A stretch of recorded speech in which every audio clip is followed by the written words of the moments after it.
Each year, as the leaves change in the state of Michigan, it means only one thing. In this state, dreams start at an early age as the youth begin their ascent on the gridiron.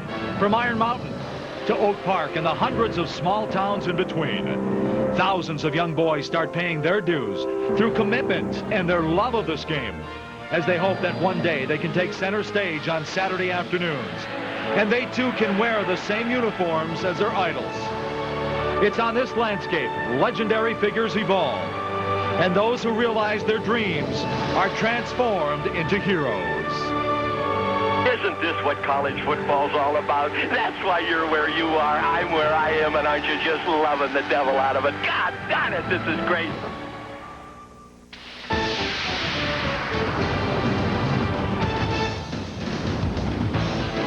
Welcome to Michigan College Football Saturday, presented by SBC. Get up to speed on the latest stats, chats, scores, and more with SBC Yahoo DSL.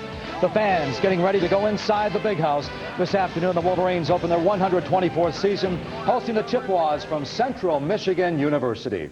Hi, everybody. Welcome to another season of college football from ESPN+. Alongside former NFL star Rod Smith, I'm Mike Gleason. We have two games for you this afternoon. We'll start things off with Michigan and Central Michigan, and then at 3:30 we'll have the Western Michigan State game from East Lansing. As Bob Ufer, the legendary Michigan radio announcer, once said, there's 5 seasons in this great land of ours: winter, spring, summer, fall, and football. And you know what, Mike? I'm extremely excited about this season because I feel like the best football to be played this year will be played right here in the Big Ten. The reason why? 8 of 11 teams return their starter at quarterback, and with experience at the quarterback position, coaches have more diversity in their play calling because they feel confident that their quarterback can execute the snaps. The Big Ten Conference, better known for smash-mouth football, look for Big Ten offenses this year to toss it around. All right, Rod, something tells me this year's race in the Big Ten will be tight. Checking out the rest of the conference, Iowa gets a first-hand look at one of the better quarterbacks in the country in Ben Roethlisberger from Miami of Ohio. John Butcher led the Big Ten in passing yardage last year. Today he starts looking to find some new targets when Illinois opens at Missouri. Later tonight, the defending national champs are home in the Horseshoe against Washington without Maurice Clarett in the lineup. Purdue is the only school not in action today. Wisconsin hits the road playing at West Virginia, Rod. And you know what, the Wisconsin Badgers players have been arguing about how physical Barry's had the practices this year, but they've had to. West Virginia has the most physical running attack in the nation, but I look for the Badgers to step up on the defensive line and win the football game. Our first kickoff today is in Michigan Stadium, and it's always my pleasure to toss it out to a couple of guys who always enjoy a trip to the big house. Here's Wayne Larrabee and Randy Wright with a closer look at today's opener. The most anticipated of seasons in these parts, the Michigan football season. Today, better than 107,000 will fill the big house in Ann Arbor to support their beloved Wolverines.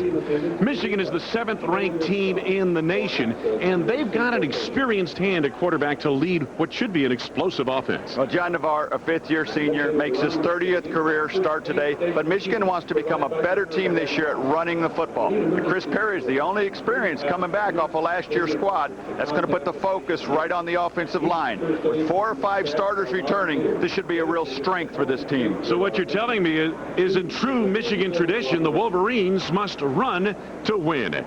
From Ann Arbor, we send it back to the studio. And Mike Gleason. All right, Wayne, look forward to the call. When we come back, we'll hear from John Navarre. It's his final shot at putting his name next to a Big Ten championship. Today's game is brought to you by Bell Tire. Nobody comes close, nobody's closer.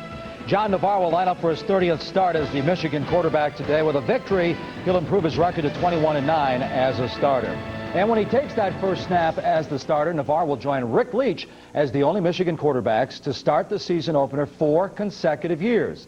Let's get to know John Navarre. He only needs 28 completions, 538 yards, and 24 touchdowns to set school records in those 3 categories. His 18 200-yard games are already most in school history. What he really wants, though, is a Big Ten championship, which would also translate into some positive press. Coming in as a quarterback, you gotta be able to know that, and that's something that you have to expect as a role, and that's part of the game, and that's part of the quarterback role at Michigan. When you study John Navarre on tape, the thing that jumps out at you is that last year his footwork was incredibly sloppy. He didn't get set in the pocket, and that led to inaccurate throws. He's been working diligently this offseason on trying to improve that. With that in place, I look for John Navarro to put up huge numbers this year and potentially turn into a first-round pick in 04. You know, Rod, I think you hit the nail on the head, though. After working extremely hard in the offseason, I would think a good start is imperative for Mr. Navarro this afternoon against Central Michigan. Now, expectations, well, they're always high at Michigan, but these boys in blue, well, they've been talking about a Big Ten championship ever since last year's loss in Columbus.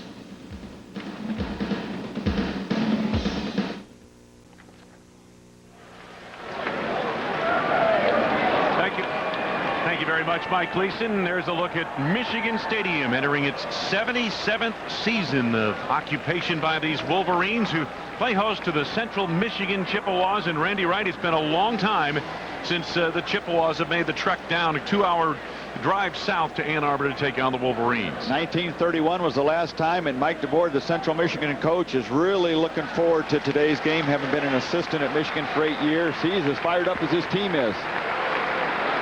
So the captains have met out of the 50-yard line. Central Michigan won the toss, deferred, so the University of Michigan will go on offense first here this afternoon. A beautiful day.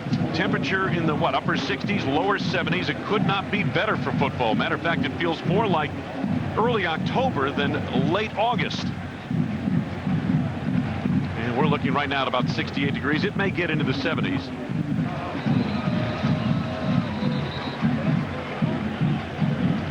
Last season, the Wolverines 10-3 overall. There is Lloyd Carr, 9th year at Michigan. This is his 100th game as head coach on these sidelines. As you see, they're only the 4th coach in school history to coach 100+ games. 124 years of football. 124 years. You know what, Randy? When you think about how many years of football they've had, a century and almost a quarter, they haven't had that many coaches here because the coaches that come here usually stay for a while. Either that or there's very little patience and they get rid of them quickly. Well, I imagine there's been a little of that over 124 years as well.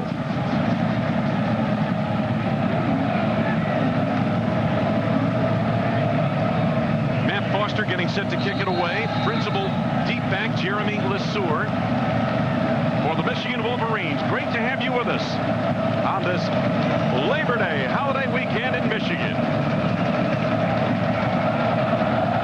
And we're underway. Lesueur straddling the goal line. Out across the 25-yard line to about the 27, where the Wolverines will put it in play. 1st and 10. We talked of a milestone for Lloyd Carr. When you take a look at the Michigan quarterback situation, there's number 16. Sean Navarre today becomes just the 2nd quarterback in the history of Michigan football to start 4 straight season openers. Rick Leach, back in the late 70s, is the other.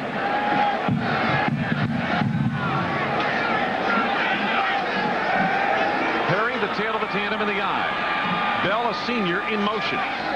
On 1st down, Chris Perry. Met in the hole. Nice play made defensively by the Chippewas. Good penetration provided by Amari Colon, the linebacker. Let's take a look at the starting lineups brought to you by SBC. Backs and receivers, Chris Perry trying to become only the 7th running back in Michigan history to run for 1,000 yards in back-to-back seasons. Tony Pape, 5th-year senior, looks to have an All-American year this year, anchoring that veteran offensive line. 2nd and 9. Avant in motion, and again it's Perry. Slipped by 2 defenders. He's got 1st down yardage and a whole lot more.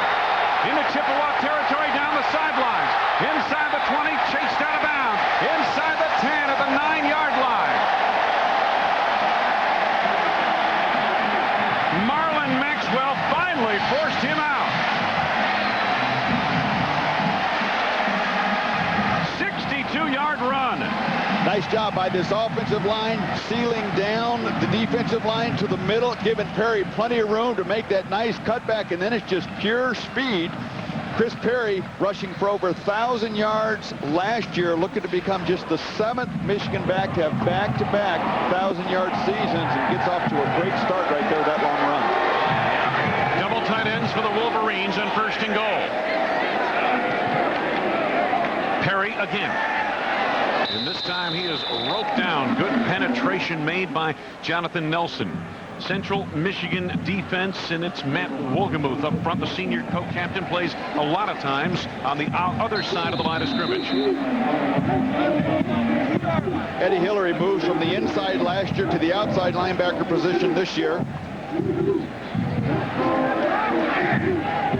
Gain of 1 on the previous play. 2nd and goal at the 8 for Michigan. 3 receivers set. Navarre to the fade. Juggle dropped out of bounds. Tyrese Butler, the intended receiver. Derek Holloman had good coverage in the corner of the end zone. Boy, it was good coverage there. Butler didn't have a lot of separation. Navarre had to put that ball on a line rather than put some air underneath it. And when you do that, you leave very little room for error. Good coverage that time. So Michigan, which was not happy with its red zone offense a year ago, just 59% touchdowns in the red zone a year ago, facing 3rd and goal to go the 8.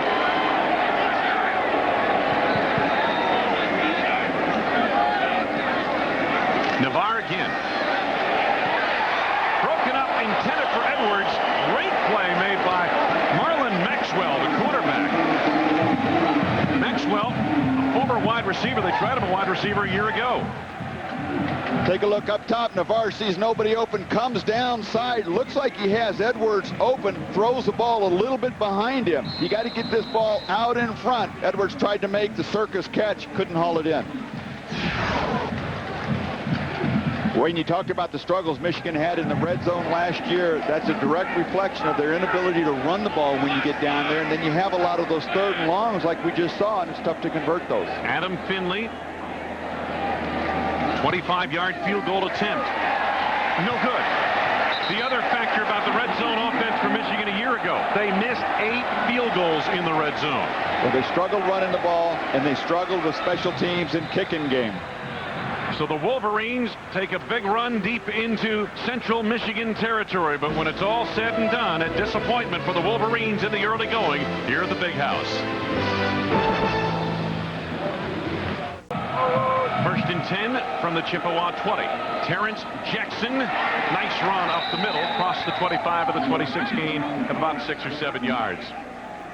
Wayne Larrivee, Randy Wright, great to have you with us on this holiday weekend. Well, Michigan drives 64 yards, 5 plays, 62 of them coming on a burst by Chris Perry, but unable to score. Well, same problems they had last year. That was the focus of what they wanted to get accomplished this year, get those things worked out. They couldn't do it on that first drive.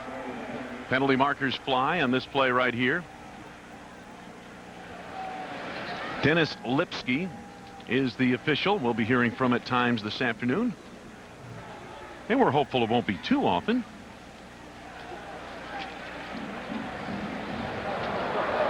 Prior to the snap, false start, offense. 5-yard penalty, remains 2nd down. 4th-year junior taking his first collegiate snaps of the afternoon. Jeff Perry, what a place to break in your career, Michigan Stadium on the road. Well, not only is this his first start, but it's the first time he's played it all, so it's his first snap. 2nd down and about 9. Perry rolling out. Nice little safety valve type pass to the big tight end, Troy Humphrey.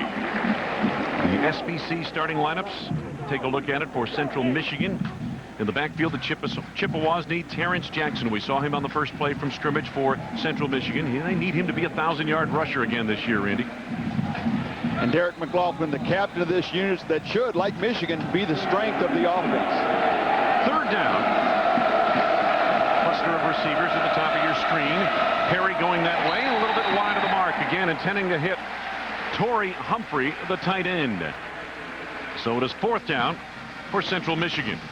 Mike DeBoer giving his young quarterback, Jeff Perry, a quick, easy throw, just a quick 5-step drop, throwing it to the outside, nothing risky over the middle. Perry just couldn't connect. So on in punt formation, Brian Brandt. His 4th season as the punter. Steve Breston back deep, and boy, they have been really excited about him. He's a redshirt freshman wide receiver, great speed.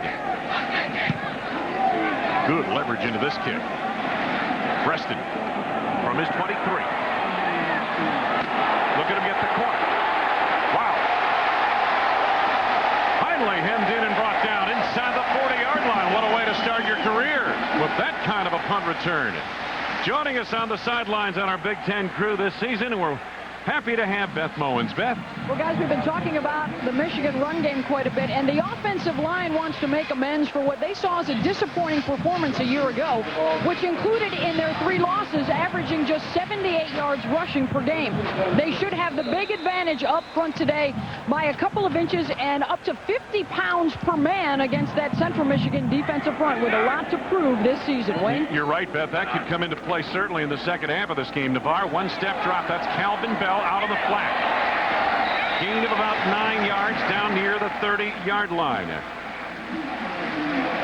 Mike Thomas got over to make a hit on the play along with Eddie Hillary.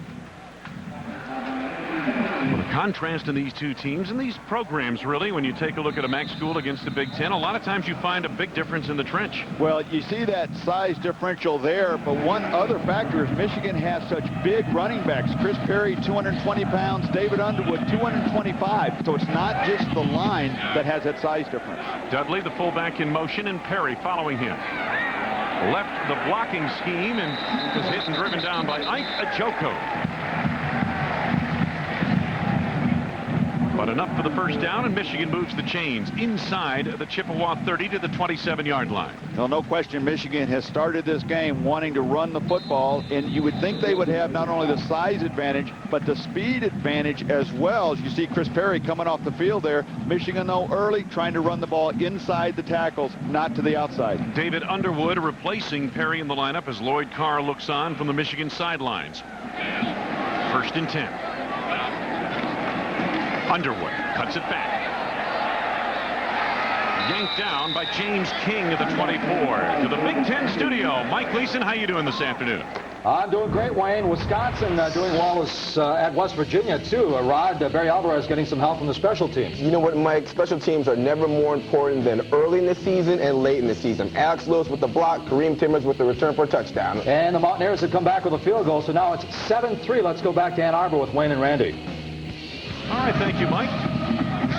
No score here. Early going first quarter. 2nd down for the Wolverines.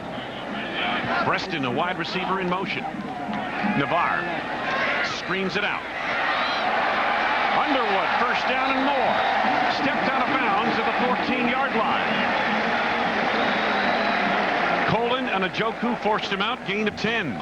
Nice job by Navarre. Central Michigan is coming with the blitz. You'll see it coming from the left side of your screen there. Navarre fades away to his right, doesn't rush things, has the patience to let the screen develop, and then gets the ball to Underwood. Good experienced play there by Navarre.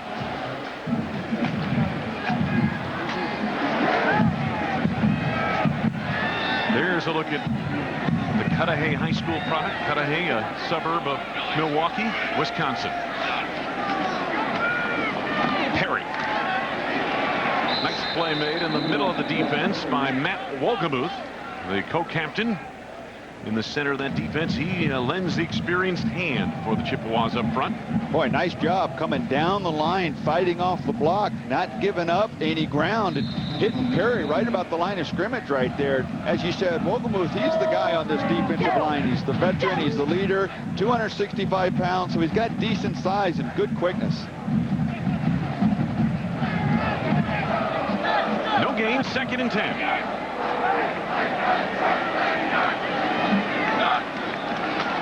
One-step drop. Preston can't hang on. Pass a little bit high.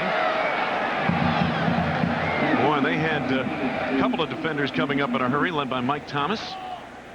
Well, single coverage out there, and this ball is close to going backwards here. Navarre gets it, barely takes a step back, and you can see Preston there is a good 2 years. Now watch where Navarre is. He throws the balls on the 11, and boy, that is close. Very close to being a fumble. Far too close for Preston not to make a full effort to go after that ball. 3rd and 10. And Navarre again to the air. Good protection. Patient. Drills the middle, incomplete. Avant, the intended receiver, King broke it up. James King the junior from Oak Park, Michigan.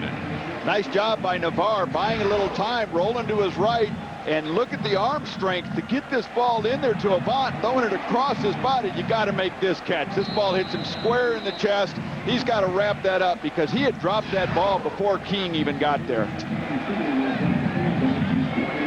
Finley for his second field goal try of the afternoon. This one will be a 30-yard field goal attempt. He missed his first from 25. This one to the uprights. And it's good. Once again, the Wolverines get to the red zone. And once again, they fail to score a touchdown, but this time they get 3 and take the early lead with just over 9 minutes to go, first quarter.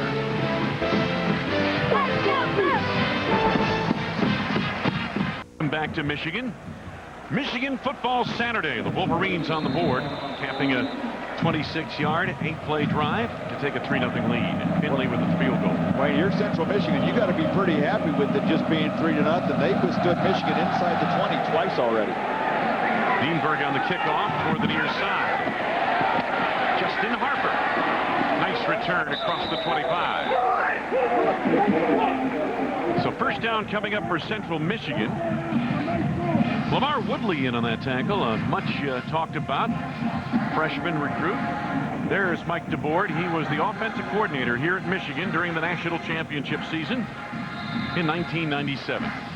8 years an assistant here, and he had to tell his team that he really had to coach himself this week as well as the team to keep his emotions in control because it was such an emotional game for him to come back here. First and 10.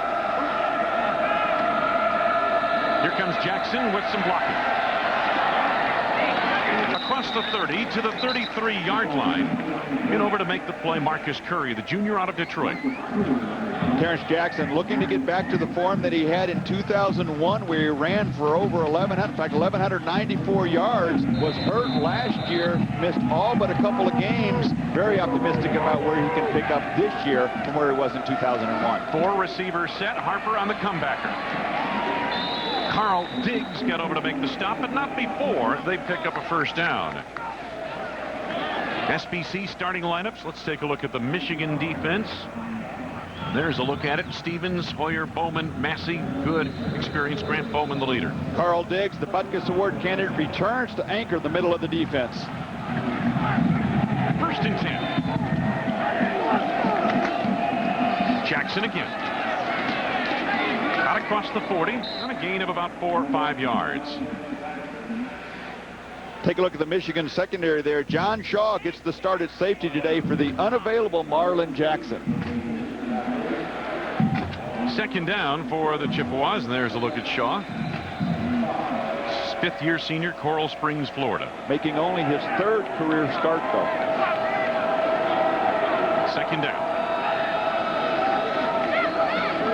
Good throw. Hill, the reception. In the Michigan territory are the Chippewas for the first time today. Reed and LeSueur on the stop at a gain of 10 yards. Boy, you're right, Wayne. It was a good throw. It was a confident throw. Jeff Perry takes a quick drop, lines up, steps into that, delivers a strike to Hill. Empty backfield. They go without a huddle. There's the comebacker. Supinowski, the fullback. Inside the 45. Carl Diggs was there along with Roy Manning for the Michigan defense.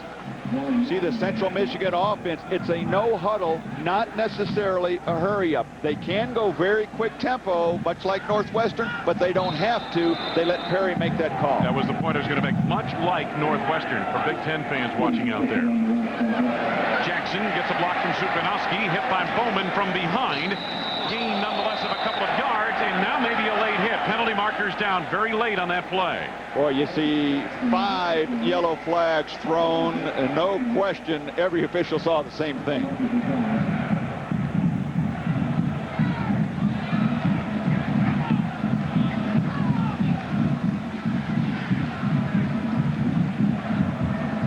Dead ball, personal foul, late hit on the defense. 15-yard penalty Automatic. There First you down. see the personal foul against Michigan in the 15 yards that will be tacked on. Wayne, let's go back and talk about this Central Michigan offense. Like we said, it's a no huddle, but not necessarily a hurry up. They want to run a lot of people on and off the field, mix up their formations, try and confuse a little bit of this Michigan defense, and they feel that that will give them enough of an advantage to be able to make some plays. Well, you know, again, they can't sit there, Randy, and split backs and 2 wide receivers and go toe-to-toe with Michigan. They have to do something a little bit different to move the football against this Wolverine defense. First down from the 26. Perry to Jackson. Well diagnosed by the Wolverine defense. Roy Manning led the way. We're at Michigan Stadium on Michigan Football Saturday, presented by SBC. Michigan Stadium holding better than 107,000. Wayne Larrabee, Randy Wright, Beth Mowens, great to have you with us for the start of our doubleheader. The second game coming up, Michigan State playing Western Michigan. Up in East Lansing. Second down. Jackson, nice hole. Boy, the big uglies up front did the job. They plowed away the Michigan defense, dissected them like a fish fry, and a gain of about 8 yards. So it'll be third down and short coming up. But look at the movement the Central Michigan line gets on this snap. They are just controlling that line of scrimmage. Jackson gets 2-3 yards beyond the line before he encounters a blue jersey. This is also a veteran offensive line for the Chippewas. 4 of their starters are back from last year. This is a real strength. Third down and 2. Perry. Intercepted Jeremy Lesor. Across the 20. Tripped up by Torrey Humphrey. First down, Michigan. Out of the 29-yard line. Well, Jeff Perry just making an inexperienced mistake here. Well covered. Both the tight end and the wide receiver were well covered on that bootleg. Perry's got to throw that ball away. Give your field goal kicker a chance to kick the field goal. Don't take 3 points off the board by trying to force something that's not there. Jeremy Lesor, fifth-year senior out of Holly Springs, Mississippi. First turnover of the ball game for the Chippewas. Michigan takes over, leading 3-0 in the first quarter. Late August, students coming back onto campus. School gets underway, I guess, next week here at Michigan. Moments ago, the first turnover. Take a look at this. See, Perry has the guy right in his face and just throws the ball up for grabs. Lesur looking into the backfield the whole way. Easy interception. Van Alstine. Jeremy Van Alstine at the pass rush there. Here's Navarre. Pass is tipped up into the air. Incomplete. I don't know if it was so much tipped up or if it went off the helmet of Kalani Baragin. Well, Michigan was fortunate that that ball hit the ground. That bounced up in the air quite a bit. And generally, when a ball bounces in the air that high in the middle of the field, a defender comes up with it. There's a look at Kalani, the junior out of Orlando, Florida. Second down, 10 for Michigan. 3 receiver set for the Wolverines. Perry, the lone setback. Chris Perry tripped up on a straight-ahead move to the 33-yard line. Out a gain of 4. Wohlgemuth and King team up on the stop. Nice job, though, by that Central Michigan defensive front four. A draw play, you want to get penetration, show pass, let the runner run through them. That Central Michigan defensive front, they stayed home pretty well. Read what the play was, didn't fall for it, and were where they needed to be to make that tackle. Wohlgemuth up front, coordinating things on the line. Navarre 2 of 7, 19 yards. Quiet start for him.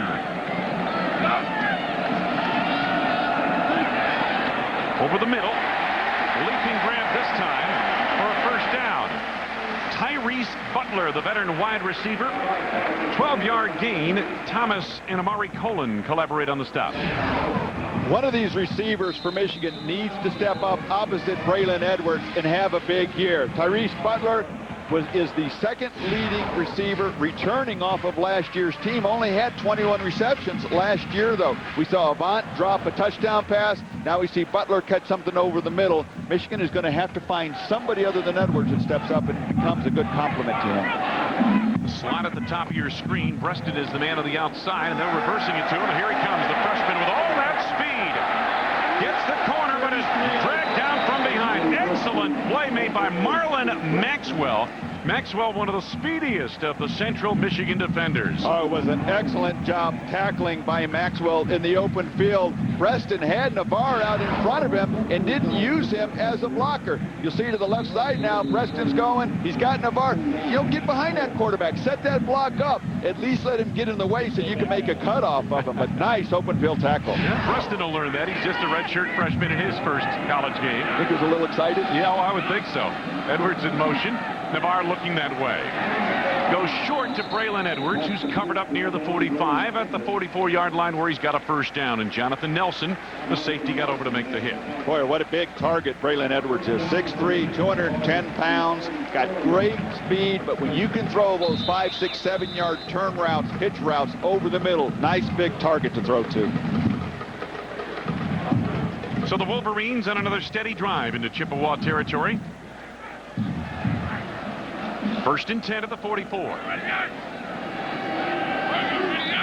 Underwood, the tailback. Navarre, lots of time. Edwards coming back for it. Looping grab underneath the coverage of Marlon Maxwell. Near the 38-yard line. It's a gain of about 5 yards. Maxwell's getting his name called a lot here in this first quarter, and he was a wide receiver last year. Just moved over to the cornerback position this spring, and look at the separation that Edwards had between himself and Maxwell. When you have that kind of separation, it doesn't have to be a perfect pass. Edwards has the time to go back and make a nice catch like that. Coming up on 3 minutes to go in this first quarter. Second down for Michigan. Trying to get Navarre on track. He's going deep for Braylon Edwards. And it's tipped by Edwards to Preston, who steps out of bounds at the 1-yard line. Oh, what a play by Braylon Edwards. 36 yards on the tip drill. Good job by Preston, not giving up when the ball's not thrown to him. You're taught to go to the ball.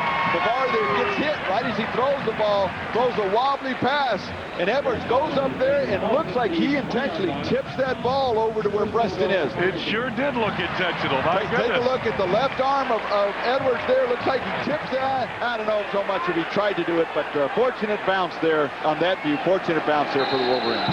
Michigan at the 1-yard line, penalty markers down. Now they were unsettled in terms of where their personnel was supposed to line up. Prior to the snap, false start, offense. 5-yard penalty remains. First Go down. back and take a look at this catch here and see if your opinion with Edwards tipping this ball, if it's intentional or accidental. I can't believe Edwards would go up and not try and catch the ball. He's got position to go over Maxwell. I think the ball just got tipped up in the air. Right spot, right time, but nice job by Preston, not giving up on it, going to where the ball was thrown for that very reason. Football back at the 6-yard line off the penalty. Third trip into the red zone for Michigan. Edwards on the fade. Touchdown!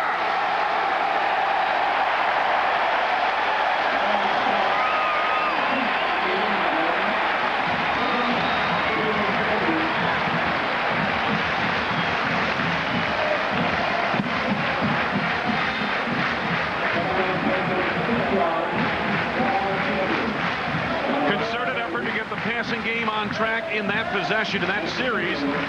Navarre caps it with a 6-yard fade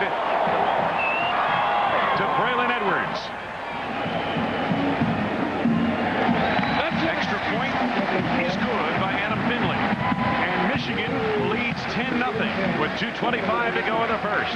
Well, a wonderful throw by Navarre, but a great job by Braylon Edwards, keeping his body between the ball and the defender Maxwell. If he doesn't do that, you give Maxwell a chance to jump up and swat it down. Edwards knows where the ball is, slows down so he can catch it over his shoulder, and there's no way you can defend a pass like that if you're Maxwell. Going to get good touch on the ball by John Navarre. He dropped it right in there. Maxwell, really a tough play for him to defend. When that play is executed like that by the offense, thrown to that spot, and you have a receiver like Edwards that knows how to position his body, you really just can't defense it. Troy Nienberg being set to boot it away. Justin Harper, the principal D-back. Good leverage into this kick. Harper Harper from the 7. Harper out across the 25 on a nice return. Let's go back to Mike Gleason to the Big Ten studio. Mike? Well, the Iowa Hawkeyes hosting Miami of Ohio, and Rod and Nathan Chandler pretty comfortable early on. Well, the Iowas are getting it done up front. The protection here is so good that Mickens can't find anybody to block, so finally gets out on the flag and scores a touchdown. Chandler was 7 for 7 on his first 7 attempts at 7-3. Missouri now taking a lead over Illinois by the same 7-3 count. Wayne? Thank you, Mike. Back here at Michigan, 10-0 Wolverines. John Navarre completed 5 passes in a row, 5 of 6 on that drive overall, 64 yards and a touchdown. And now his counterpart, Jeff Perry, will try to answer for Central Michigan. Jackson. Boy, he delivered the blow on Pierre Woods to finish that run on a gain of 7 or 8 yards. Central Michigan continuing to run the ball well behind the left side of that offensive line. Adam Kieft at left tackle. McLaughlin, we already talked about at guard. And Eric Gajcek at center doing a nice job. Second down. Perry takes it himself. Escapes out of bounds with the first down. He beat Patrick Massey to the corner and gets the first down by inches. Nice job by Perry, realizing that you don't have to make every play a touchdown or a big play. Some plays are designed to just pick up 3 or 4 yards, or in that case, the first down. Saw where the marker was, tucked the ball, ran and picked it up. First and 10, they got the Michigan front to jump, no flags. Jackson probing once again the left side. Out to the 39-yard line, gain of a couple. Pierre Woods, Dave Harris on the stop for Michigan. Well, Mike DeBoer's defense has given up some big plays, but offensively, he's got to like what he has seen for the most part so far. They had the one bad interception on the poor decision by Perry, but other than that, they've been able to move the ball and get some first downs. Second down. The short drop and the slant throw to Hill, and he's close to the first down. Near the 48-yard line of the Chippewas. Good decisive throw there. Marcus Curry had the defense for Michigan. Good confident throw. Gets the ball into Willie Hill's gut so that the defender can't get in there and knock the ball down. Willie Hill has been probably the most inconsistent receiver that Central Michigan has had. They really need him to step up his level of play. The fastest of all the receivers has had a great attitude this fall, but they need him to step that up on game day. You mentioned his injury problems. The hamstring problems have lingered through his career, it seems like. First down, football just short of the 48-yard line. Perry, couple of pump fakes. Through the hands of his intended receiver. Backing up on that was Keenan Lawhorn. And that might have been an ill-fated play anyway. Michigan had it pretty well defensed. Well, they read the screen. Central Michigan trying to throw the screen to the left. Faked it to the right to the wide receiver. Came back to throw it to the left. Screen plays usually work very well or not at all. And that time, Michigan read it well. Second down. Keenan Lawhorn picks his hole around the left end. Manning over to make the stop for Michigan, but the Chippewas are once again in enemy territory down to the 47-yard line of the Wolverines. Curry supported from the secondary on the stop. Good call by Mike DeBoer and this Central Michigan offense to run the draw. Second and long, you run a draw. Longhorn does a nice job of getting it to the outside. Now you have a 3rd and 4, much more manageable than a 3rd and 10.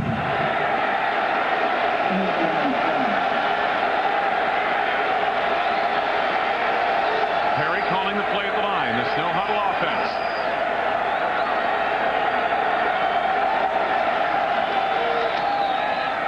Lawhorn met at the point of attack and driven down. That time, Roy Manning would not be denied. Played off his block, made the tackle, no gain. Eric Gajcek, the center, just couldn't get up on Roy Manning and sustain that block. Manning did a nice job of keeping Gajcek away from him, arm's length, fighting that off, and then making the sure tackle. Just an outstanding defensive play. First quarter comes to a close here at Michigan Stadium. John Navarre finally got himself on track, but Chris Perry beforehand gave Michigan an opportunity to score with a 62-yard run. But Navarre 5 for 5 on the touchdown drive. Michigan Stadium, Wayne Larrivee, Randy Wright, Beth Mowens. Michigan leading 10-0. Central Michigan set to turn it back over to the Wolverines. The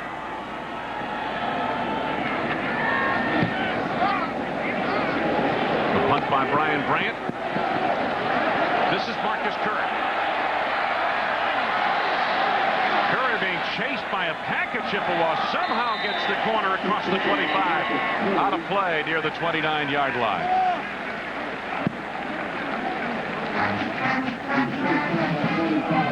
The Wolverines have moved the football here offensively. They've been to the red zone, 3 times, have come out with 2 scores. Well, Central Michigan has stood up a couple of those times in there, and I'm sure Lord Clare's not very happy with the lack of touchdowns that Michigan has only won when they've been down there 3 times. Absolutely. Now the Wolverine offense takes over once again. They got John Navarre on track in that last drive. He was 5 of 6 passing, but hit his last 5 passes on that drive, including the touchdown to Braylon Edwards.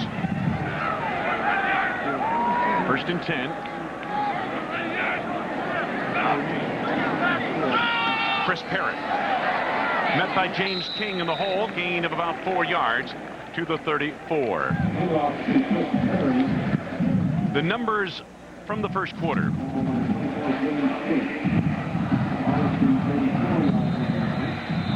Michigan with 62 of those yards coming on 1 play on the ground. They averaged 8.3 yards per play as a result. Well, and that's the one thing Mike DeBoer from Central Michigan told us they needed to eliminate. Their defense gave up so many big plays last year. They want to try and focus and get rid of that this year and play much more sound defensively. Not so there in the first quarter. Blitz coming, pass wide of the mark, intended for Tyrese Butler. Beth Mowens, Michigan's standout receiver Braylon Edwards is somewhat of a legacy here, isn't he? He sure is. Well, he's wearing that #1 jersey, a tradition that really got going with Anthony Carter back in the early 80s, and one of Carter's teammates was Braylon's dad, Stan Edwards. I had a chance to talk with him earlier.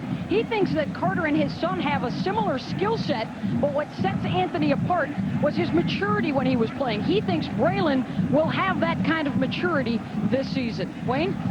Well, we had an opportunity to talk with him in the locker room yesterday. He's a very impressive individual, Braylon Edwards. Very polished, very mature young man. 3rd down, Navarre. Oh, he's got Edwards who dropped it. Oh, my goodness. Braylon may have been able to take that to the house. And I think that contributes to why he dropped it. I think he saw all that green field in front of him, runs a nice route, cuts to the inside, and look at the open field he's got in front of him, and he just doesn't look that ball into his hands the whole way. Thrown a little bit low, could have come up when it came off of the knee pad or the thigh pad, but that ball's got to be caught. That was a huge opportunity the Wolverines wasted there. Adam Finley in punt formation.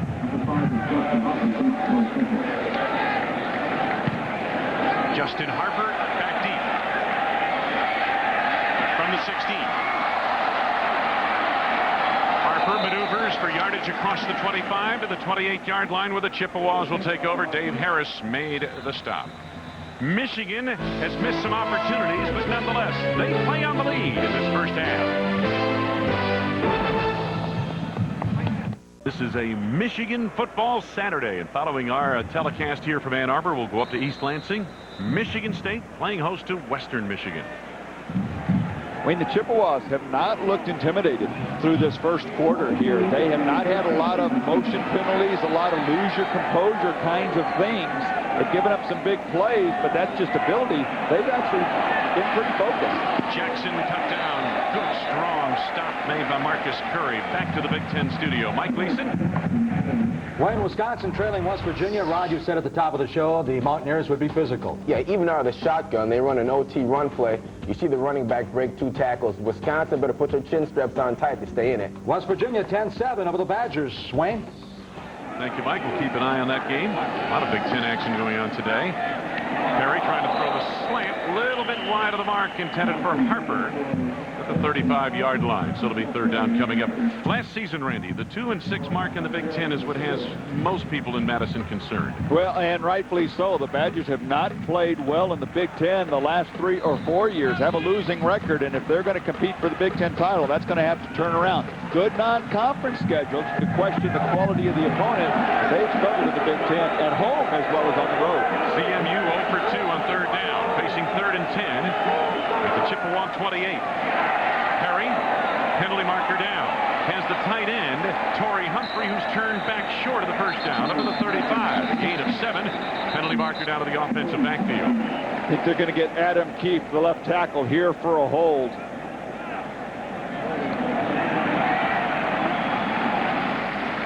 Interesting call here. You got a 4th down, make them punt, or push them back, play for field position. I think that's what they're going to do. It's going to be 3rd and 20. Take the penalty, push them back, play for field position. Holding on the offense.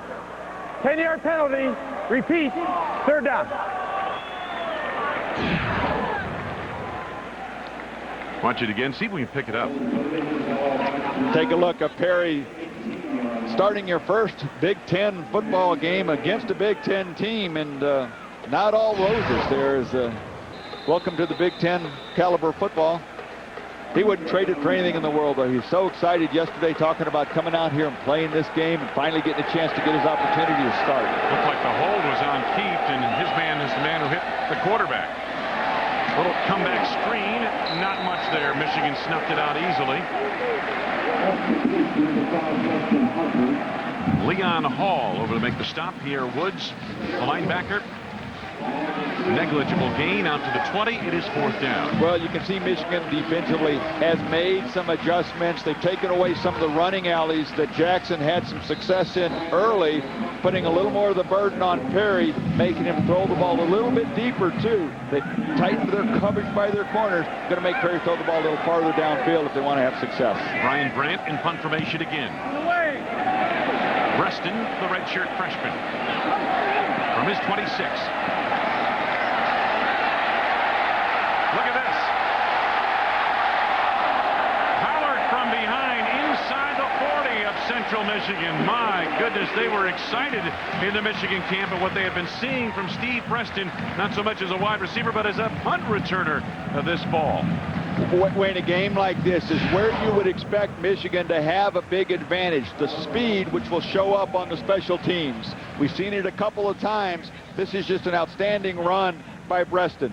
Makes a nice catch on it, sets up his blockers, has time to see what's up there, then just makes a couple of nice cuts. And your pure athleticism is going to show up on special teams, and we've seen that a couple of times today already. 36-yard return there for Steve Preston. Michigan from the 37 of Central Michigan. Chris Perry, big hole. You drive a truck through it. Got a first down inside the 25 to the 24-yard line. Maxwell made the stop. 14-yard gain. Better than 107,000 on hand here at Michigan Stadium. Along with Randy Wright and Beth Mowens, I'm Wayne Larrabee. Great to have you with us for the start of a doubleheader on Michigan Football Saturday. Standing by in East Lansing are the Spartans and Western Michigan following our telecast. First down. Navarre plenty of time. Jason Avant down the sidelines. Stepped out near the 12. Pickup of 7. When you get the feel watching this, that this Michigan offense is starting to get into a rhythm a little bit now. The offensive line opening up, giving running backs room to run, Navarre time to make these kind of throws, and these receivers are getting a little more open, and that's what you expect from this offense, to have a lot of success, take advantage of the weapons that they have. Another milestone for John Navarre, passed today by the 5th-year senior out of Cudahy, Wisconsin. Perry got the first down just short of the 10-yard line. King over to make the hit, along with Mike Thomas. Also in on that tackle, Anthony Tyus. But another big hole, though, for Perry to run through the middle of that offensive line, led by Dave Pearson.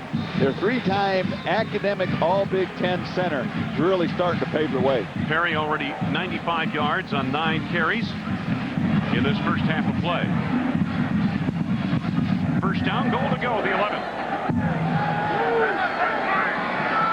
Bell at the bottom of your screen, the wide receiver. Perry picks his hole. Good determined run. Touchdown, Michigan.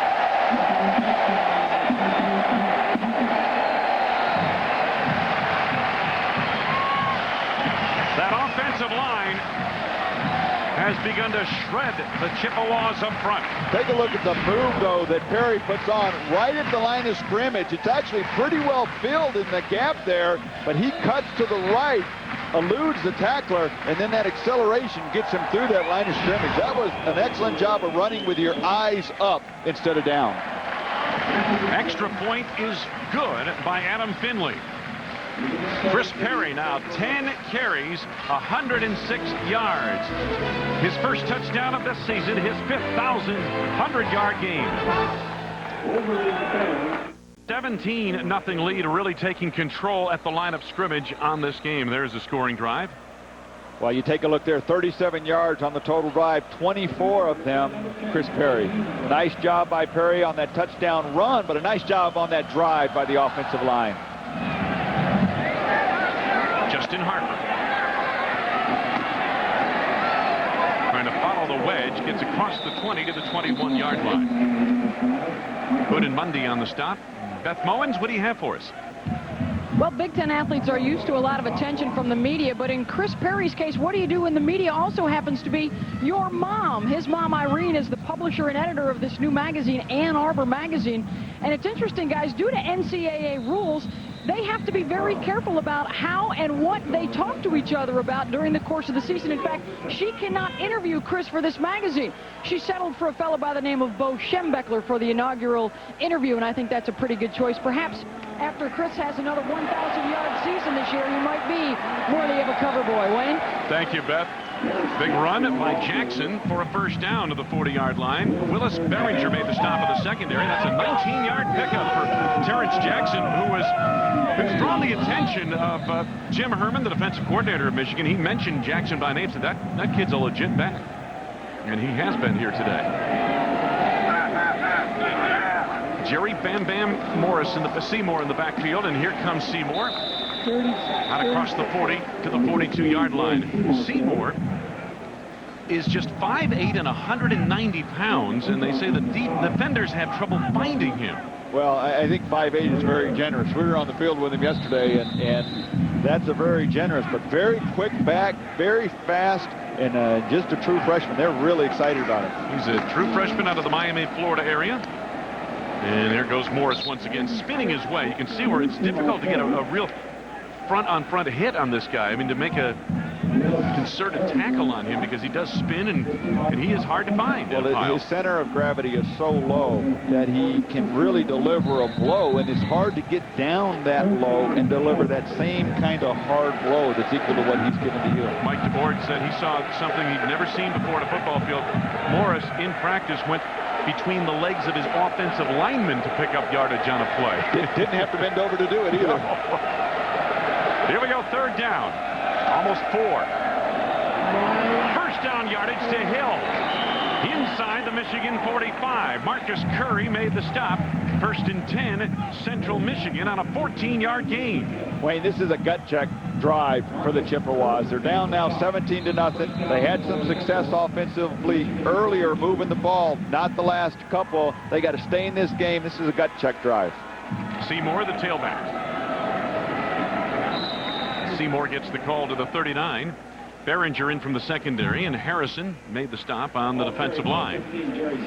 I like the kind of game plan that Butch Jones, their offensive coordinator, is calling here. Not trying to throw the big play, not trying to get it all back in a hurry, staying in the rhythm of their offense 4 or 5 yards at a time. And they need to possess the football, Randy. It's important for their defense that their offense possess the football. Nice run there by Seymour.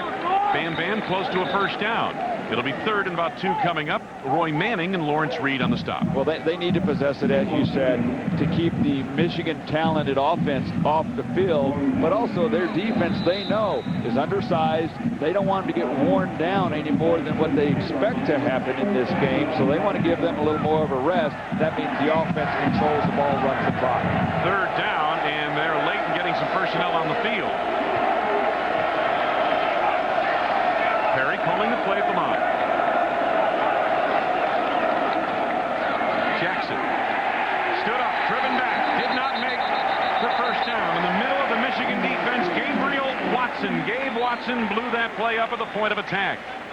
And Carl Diggs, the linebacker, flowed to the action from there. Well, this was a play that really just looked like there was some confusion right from the beginning. Good penetration by that Michigan defensive front, especially Kashima, comes through there. Any inside running play where a defense gets penetration, play's not going to work because it throws the timing completely off, and that's what we saw right there. Nice play by Kashima. Fourth down.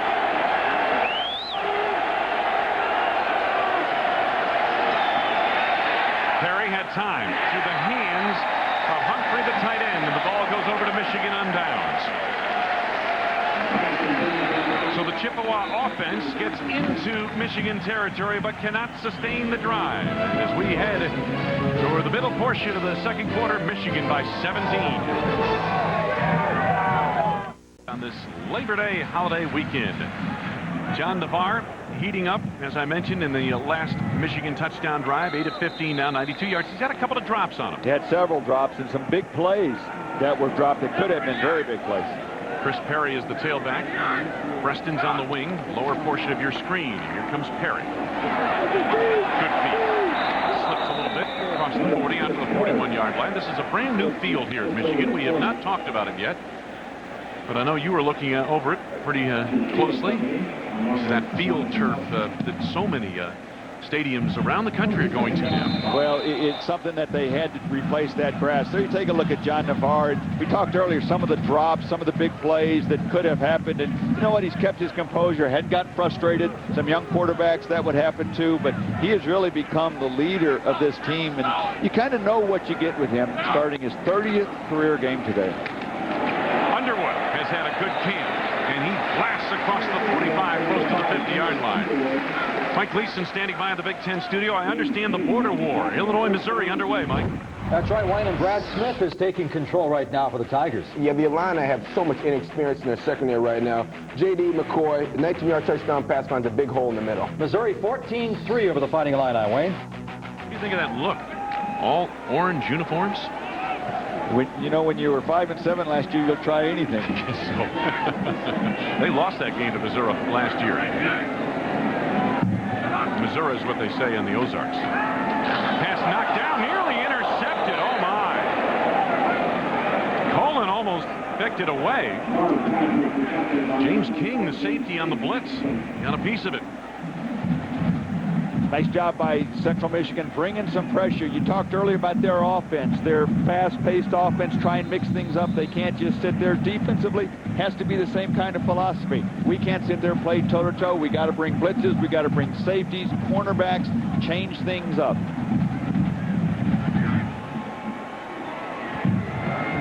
Second and 2. That's Preston, the freshman, in motion.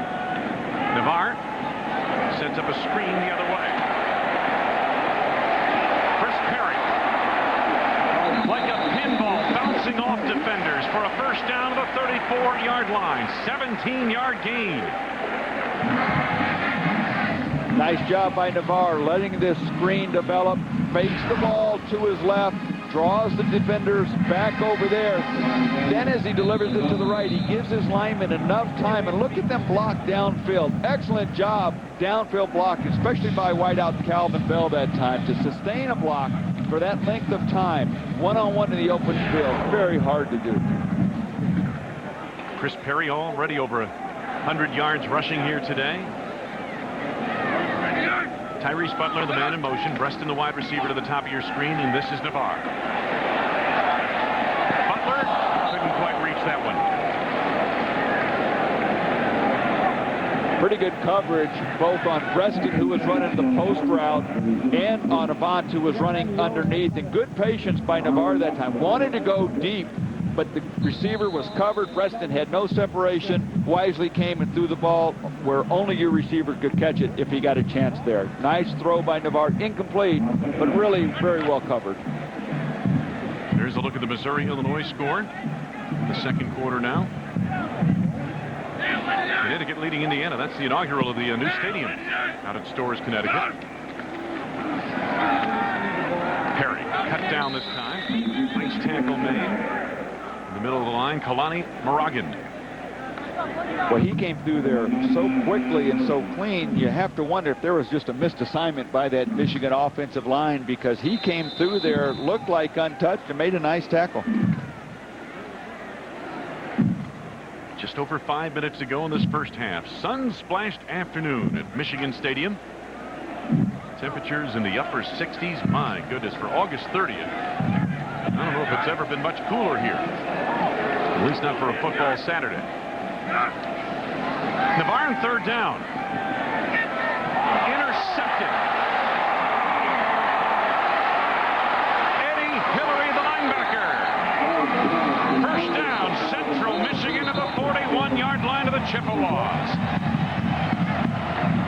Eddie Hillary moving from the inside linebacker to the outside backer this year. One of the things he brings to Chippewas is his ability to make some plays. There you see him lined up, 53 right in the middle, just dropped straight back, and I don't know if Navarre ever saw him there. You got to be reading the inside linebackers, whether it's man or zone. When you see that it's zone, you got to find those spots, and Hillary just did a nice job of dropping, read Navarre the whole way.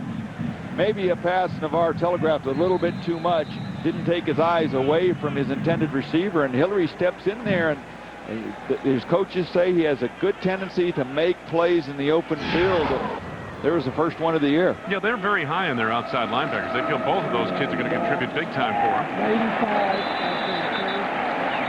Elaine Kashama is heard from for the second time today. Wraps up the running back.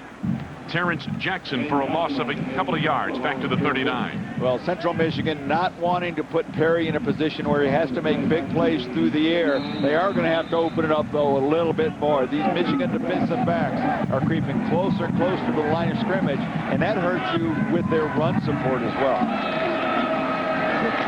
Oh, a little mix-up on the handoff between Bam Bam Seymour and the quarterback Jeff Perry, and the Wolverines all over that. It looked like Seymour went the wrong way as Perry was expecting him to go to the right, and judging where all the blue jerseys were, I think Seymour should have gone to the right, because there's no blocking in front of him right there.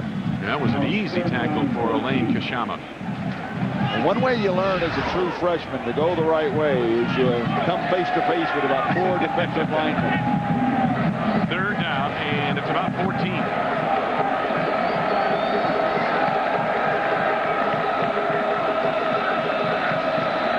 Just a 3-man rush. Hill comes back and makes the catch. First down of the Michigan 46. He's made a couple of big catches today. John Shaw lost contain of the coverage, 16-yard gain. Well, we talked about the need for Willie Hill to step up and play to a higher level. Excellent protection this time. And Perry puts a nice ball out there in the only spot where he can throw it away from the defenders. See, good coverage underneath. Good coverage underneath on a corner route is going to mean the corner opens up, and it was just a nice execution, nice throw. Lawhorn made the first man miss. That was the cornerback Lesueur, and he picks up a couple of yards, does Lawhorn, to the Michigan 42. Gabe Watson on the stop. Lawhorn, usually the third down back. He's a little bit smaller. He's an excellent receiver and blocker. Usually only see him, though, on third downs in passing situations. Cluster of receivers to the bottom side of your screen. Perry, little pump fake. Pass overthrown. The receiver, I believe, had stepped out of bounds. Jeremy Lesueur had glove-like coverage on Justin Harper, a sophomore out of Abilene, Texas. Receivers got to give the quarterback a spot to throw the ball. It was good coverage, good physical coverage, but we see Central Michigan in this drive taking a few shots down the field, trying to loosen up that coverage. Trying to get those Wolverines out of the box up front so they can run the ball again. Exactly. You got to open it up through the passing game, and you do that by stretching the field. 3rd and 7. First down, just inside the 34-yard line. Justin Harper, the reception. Marcus Curry had the coverage, gain of 9. Boy, I like the way these Central Michigan receivers catch the ball. Seldom do they let it get into their body. They catch it with their hands, and they're confident in their ability to do so. Just under 3 minutes to go, first half. Lawhorn, the lone setback. Keenan Lawhorn Escapes to the outside. And around the contain of the defensive end. Marcus Curry finally forced him out. Roy Manning on the outside of the defense couldn't quite get over there fast enough to get Keenan Lawhorn, who had a great spring practice to earn the #1 job, and then Terrence Jackson had a great fall practice to take the starting spot away. Well, you see Terrence Jackson standing on the sideline there. Doesn't appear to be hurt. They're just giving Lawhorn a chance to play here. Lawhorn, that opened up for a moment, but only a flickering moment. Kaufman got over to make the stop along with Scott McClintock. Coming up on 2 minutes ago, Central Michigan, Randy, you get the feeling it would be big if Mike DeBoer and his team could get something on the scoreboard here before halftime. Absolutely. Not convinced if they don't get a first down on this play, but they wouldn't go for it again. It's 3rd and 6 right now. They could have 2 tries at it. Hill stormed back just inside the 25, so they're about 1.5 yards short of that first down. Hall and Shaw on the stop for Michigan. I think there's any question you go for it on 4th down here. Well, they've got a little momentum. This is a nice drive they put together, and they've done a nice job of mixing things up. The outside running plays as well as the passing game, and they've done that through stretching it. But I agree with you. I think they're going to let this clock run down, maybe call a timeout, or take as much time as they can off of the clock. But I think they are going to go for it. I think they need to. Personnel on the field. Lawhorn with some blocking. Gets the first down. Well, they just loaded up student body right through everybody they had of the Wolverines and pick up the first down on a gain of about 4 yards. They did a nice job of keeping the personnel they wanted to use on that play on the sideline. It was on the hash mark nearest where their bench was. They ran a couple players on late and had an advantage. Lawhorn remains the lone setback. Lawhorn again. Stayed with his blocking rather than cut it back. Fumbled the football. Wolverines may have it. There's no indication yet from the officials. And now, Michigan football. Lawhorn on the fumble, and the Wolverines all over it. Well, So a solid drive by the Chippewas turned away on the turnover, and Michigan maintains a 17-point advantage. Michigan's 20-yard line turned it over on the fumble. Van Alstyne made the fumble recovery, and now it's Michigan football 1st and 10 at the 19 in their own territory. Chris Perry. Well, I tell you what, he's fun to watch when he gets into the open field. A couple of juke moves there to pick up 13 yards at a first down. Mike Thomas made the stop. Boy, he is fun in the open field. He's a big back, 6'1", 220 pounds, but he looks like he has the moves and the quickness and the feet of a back that weighs 195 pounds. Exactly, the feet, Randy, are what's the deceptive part of it. Navarre, Tyrese Butler in traffic out to the 36-yard line. Michigan working a little 2-minute offense here. We're coming up on 30 seconds left to go in this first half. Not only looking to get points on the board, but Lloyd Carr wants to see his offense use the 2-minute drill in real action. So that's another thing he's trying to get an answer to right here.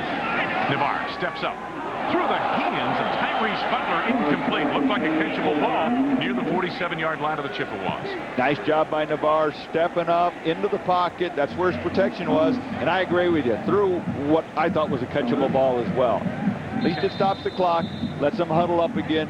20 seconds to go. With their kicking woes, they're going to have to make some big plays here if they're intending to get some points on. You look at the numbers on John Navarre at halftime, you're going to have to factor in at least 4 drop passes in this first half. And what could be easily 70, 80 yards, because those drop passes could have accumulated to big plays. Navarre. Through a strike. Big hit made on the receiver, Calvin Bell, and the senior held on. James King with the hit, 15-yard gain into Chippewa territory. 13 seconds to go in the half. Nice job by Calvin Bell going up and catching that ball in his body over the middle. Protect that ball. Knew he was going to take a big hit by King. Held on to it, though. That's a nice play. Take a look at him catch this ball. It's a little high. He goes up and catches it right in his body, though. Doesn't stretch himself out. doesn't put himself susceptible to get the ball knocked out of his hands. Does a good job. Coming up at halftime, Mike Gleason, the Big Ten studio. Highlights, top 25 action, and Bob Ufer's great calls here at Michigan, the legendary voice of the Michigan Wolverines. All coming up at halftime with Mike Gleason in the Big Ten studio. Wayne Larrivee, Randy Wright, Beth Mowens. Good to have you with us for this, the start of a doubleheader. An all-Michigan doubleheader. The Wolverines here this afternoon in the early game against the Chippewas of Central Michigan. And then Western Michigan takes on Michigan State up in East Lansing in the start of the John L. Smith era. A new look up there for Michigan State. As you said, John L. Smith, got Smoker back at quarterback, and a whole new Michigan State beginning. John L. Smith did such a great job down at Louisville. We saw him in a bowl game a couple of years back. Going to be a great addition to the Big Ten. John Navarre, 11 of 22, 128 yards, a touchdown and an interception. On first down. Preston buried by King inside the 45, near the 43-yard line on a gain of 6.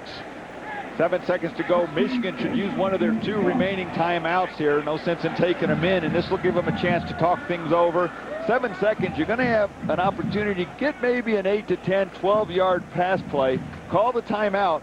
Maybe give your field goal kicker a chance here. Talking about Jeff Smoker of Michigan State. Game following this one here in the state of Michigan. And he has had an up-and-down career, but this is an amazingly talented quarterback. Well, he really is, and had a lot of pressure put on him last year and had some problems off the field. But if he is focused and ready to play, there aren't many better than him in the Big Ten. And the numbers in his career, and he started from the get-go. He was barely in diapers when he earned the starting job at Michigan State, over 5,000 yards passing. And only played half the season last year, already 40 touchdowns. The big question for Michigan State, who's going to replace Charles Rogers? Indeed. 3:30 today, we'll start finding out. Michigan State playing host to Western Michigan. Second down and about 2 now, as they've got it marked at the 41-yard line. 7 seconds remain in this first half. Michigan on top comfortably. Navarre in the shotgun. That's Perry alongside. And Massacoy latches on. And there are 3 seconds remaining. Massacoy just outside the 30-yard line of Central Michigan. And now they bring the field goal unit on off the gain of 11. Nice job by Navarre and Massacoy, catching the ball, getting right down, not trying to run with it, make something happen, get down, stop the clock, call the timeout, and now Finley's going to have a chance here to kick a field goal. And again, you see what Michigan's trying to do, Randy, as you pointed out. They're trying to get different aspects of their attack on track here in this game here today. And part of it's special teams and the kicking game. It was such a mystery for them last year. We mentioned the fact that they missed 8 field goal attempts inside the red zone a year ago. Well, there are certain things that you just can't do poorly if you're going to win championships, Big Ten championships or national championships. And I think Lloyd Carr is very comfortable with where his defense is, and they're willing to risk some things like this 2-minute drill to get some things worked out. They got a little feel for running the 2-minute offense. Now they're giving the field goal chance, the kicker a chance to kick a 47-yarder. Out of the hold of John Navarre. Clean snap and placement. And the kick is no good. Just short into the right. A couple of field goals missed in that first half by Michigan, but John Navarre heated up after a quiet start. Michigan started slowly, but put some points on the board. And at halftime lead by 17, we go to Mike Gleason to the studio. All right, thanks a lot, Wayne. 7. Let's go back to the big house. Wayne Larrivee, Randy Wright, all set to call the second half. Enjoy the second half. All right, thank you very much, guys. Back in Michigan Stadium. First half that saw the Wolverines struggle a little bit to get on track, and although they lead 17-0, there's still some coaching points for Lloyd Carr to make. Oh, I don't think he's going to be short of anything to say come film session, but they did get into a rhythm, and you could see that. It starts with John Navarre, the leader there on offense. They got into a rhythm and put some points on the board.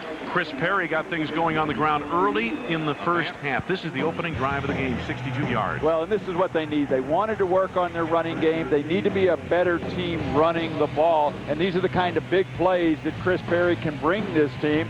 You look at the wonderful catch by Edwards here in the corner for the touchdown. He just makes big plays. And then, of course, the second touchdown, Perry running up the middle. Just good, hard effort getting Michigan their second score. Kickoff to start the second half. And the kick was caught and stepping out of bounds. My goodness. Harper had to lose track of where he was on the field because that ball was going to carry out of bounds. Harper made a reception on it and stepped out of bounds at the 8-yard line. So Central Michigan's opening drive of the second half will start deep in its own territory. They mark it at the 9.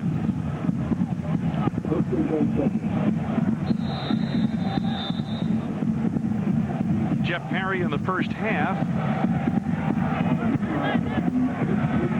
A lot of short passes by Perry, and that's kind of the way they're going to run their offense. And they go without a huddle. Jackson, the tail of the tandem. He was a workhorse early in the game for Central Michigan. Just the start of things, third quarter, and Jackson trying to drive the pile, which is easier said than done against the Michigan defense. Stevens was there on the stop for the Wolverines. So many times the opening drive of the second half is the most important of the game. Central Michigan, they had some success moving the ball, no points on the board. They got to at least come out and get a couple of first downs here. They can't go 3 and out. Fake a toss. Jackson sheds a defender. Jackson has a first down and more. Marcus Curry cuts him down on the corner of the defense out of the 26-yard line. Good job there by that left side of that offensive line, opening up that hole for Jackson. He gets through it, gets some much-needed breathing room away from the shadows of their goalpost there. Now maybe they could open things up a little bit like they talked about, I'm sure, at halftime. 17 yards on that game. Jackson barreling through into the Michigan secondary and out to the 38-yard line. Marcus Curry again makes the stop. Boy, continuing just to run behind the blocking of Adam Keefe and Derek McLaughlin. Those are their leaders on that left side. Big guys. Keefe, 6'7", 320 pounds, and McLaughlin, 6'5", 315. They're doing a nice job. First and 10 for the Chippewas. Perry. Nice throw and catch. Joe Staley, the tight end, inside the 45-yard line. Staley, a redshirt freshman from Rockford, Michigan. Jeremy LeSueur made the play, but I'll tell you what, the quarterback hung in well against the rush. Did a nice job coming off of his first target, finding the secondary receiver. Perry's first receivers were covered, doesn't panic, comes off of that, finds his secondary receiver, keeps his poise in the pocket there, knowing he's going to get hit. Maybe his best play of the day, Wayne. Lawrence Reed delivered the blow, but the Chippewas are in Michigan territory at the 44-yard line. And they've moved this ball out in big chunks on the ground, and then this last one through the air. First and 10. That's Hill at the top of your screen. Willie Hill. Jackson, patient run, close to the 40-yard line. Gain of about 3, maybe 4. Norman Hoyer made the stop for Michigan. He's a fifth-year senior out of Peoria, Arizona. Wayne, we talked about first half, Central Michigan with no points, but 2 turnovers, both of them inside the Michigan 20-yard line. So they had their opportunities. Second down. The fake toss, and again Jackson slips through the line inside the 35, met by Jacob Stewart, a defensive back for the Michigan Wolverines, and it'll be 3rd and 1 coming up.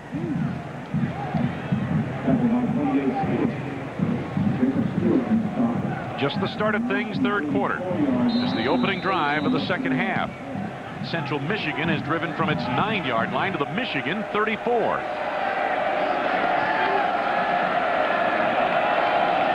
Gibson, the receiver, at the top of your screen. Everybody else is tight, and the quarterback sneaking, and Perry plows through close to the 31-yard line. First down for the Chippewas.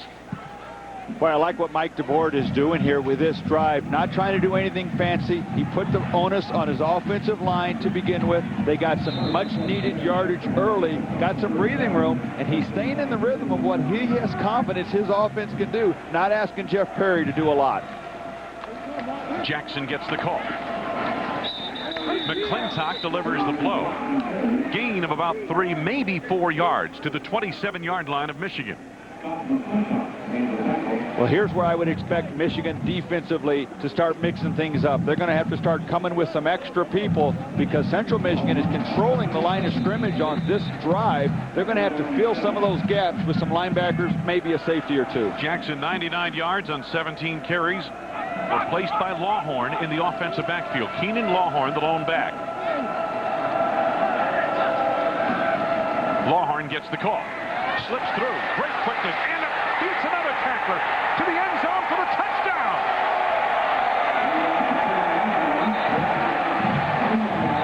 What a 7-yard run.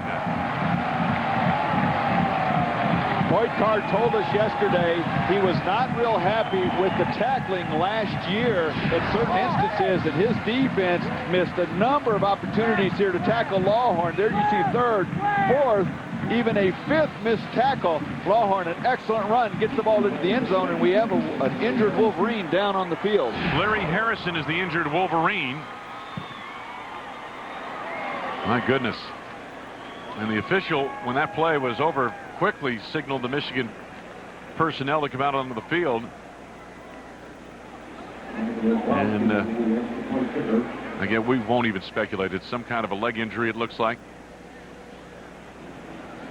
But Central Michigan is finally on the board. Boy, what a great drive. Starting at their own 9-yard line with poor field position. They really did a nice job. Their offensive line opening up holes in their backs. Whether it was Jackson early or Lawhorn to finish it, had plenty of room to run through. So again, the injured Michigan player, Larry Harrison, helped off the field. He's a redshirt freshman out of Detroit, playing in his first collegiate game. Well, that has got to do wonders for the Central Michigan confidence to come out, make the adjustments they made at halftime. Know they had their opportunities in the first half, turned it over twice, but now to come out and finally finish a drive and get the ball in the end zone. Mike Grzywalski. And it's no good. Oh, it's good. I beg your pardon. Blocked. It looked like it was blocked. I thought it was going to be missed, but it made it through the uprights despite being deflected. Meanwhile, the run by Keenan Lawhorn, the senior from Miami, gets Central Michigan on the board. We're going to go to Subway, upsize our fresh value meals and win. Ready? Ready! Come on to Subway and play Gridiron Giveaway. Upsize your fresh value meal and win an exciting prize. Every Gridiron Cup is a winner. Prizes include video games, footballs, food items, and more. Or collect to win one of 4 grand prizes, including the ultimate tailgate truck. Every Gridiron Cup is a winner. Play to win during Subway's Gridiron Giveaway today. Subway, eat right!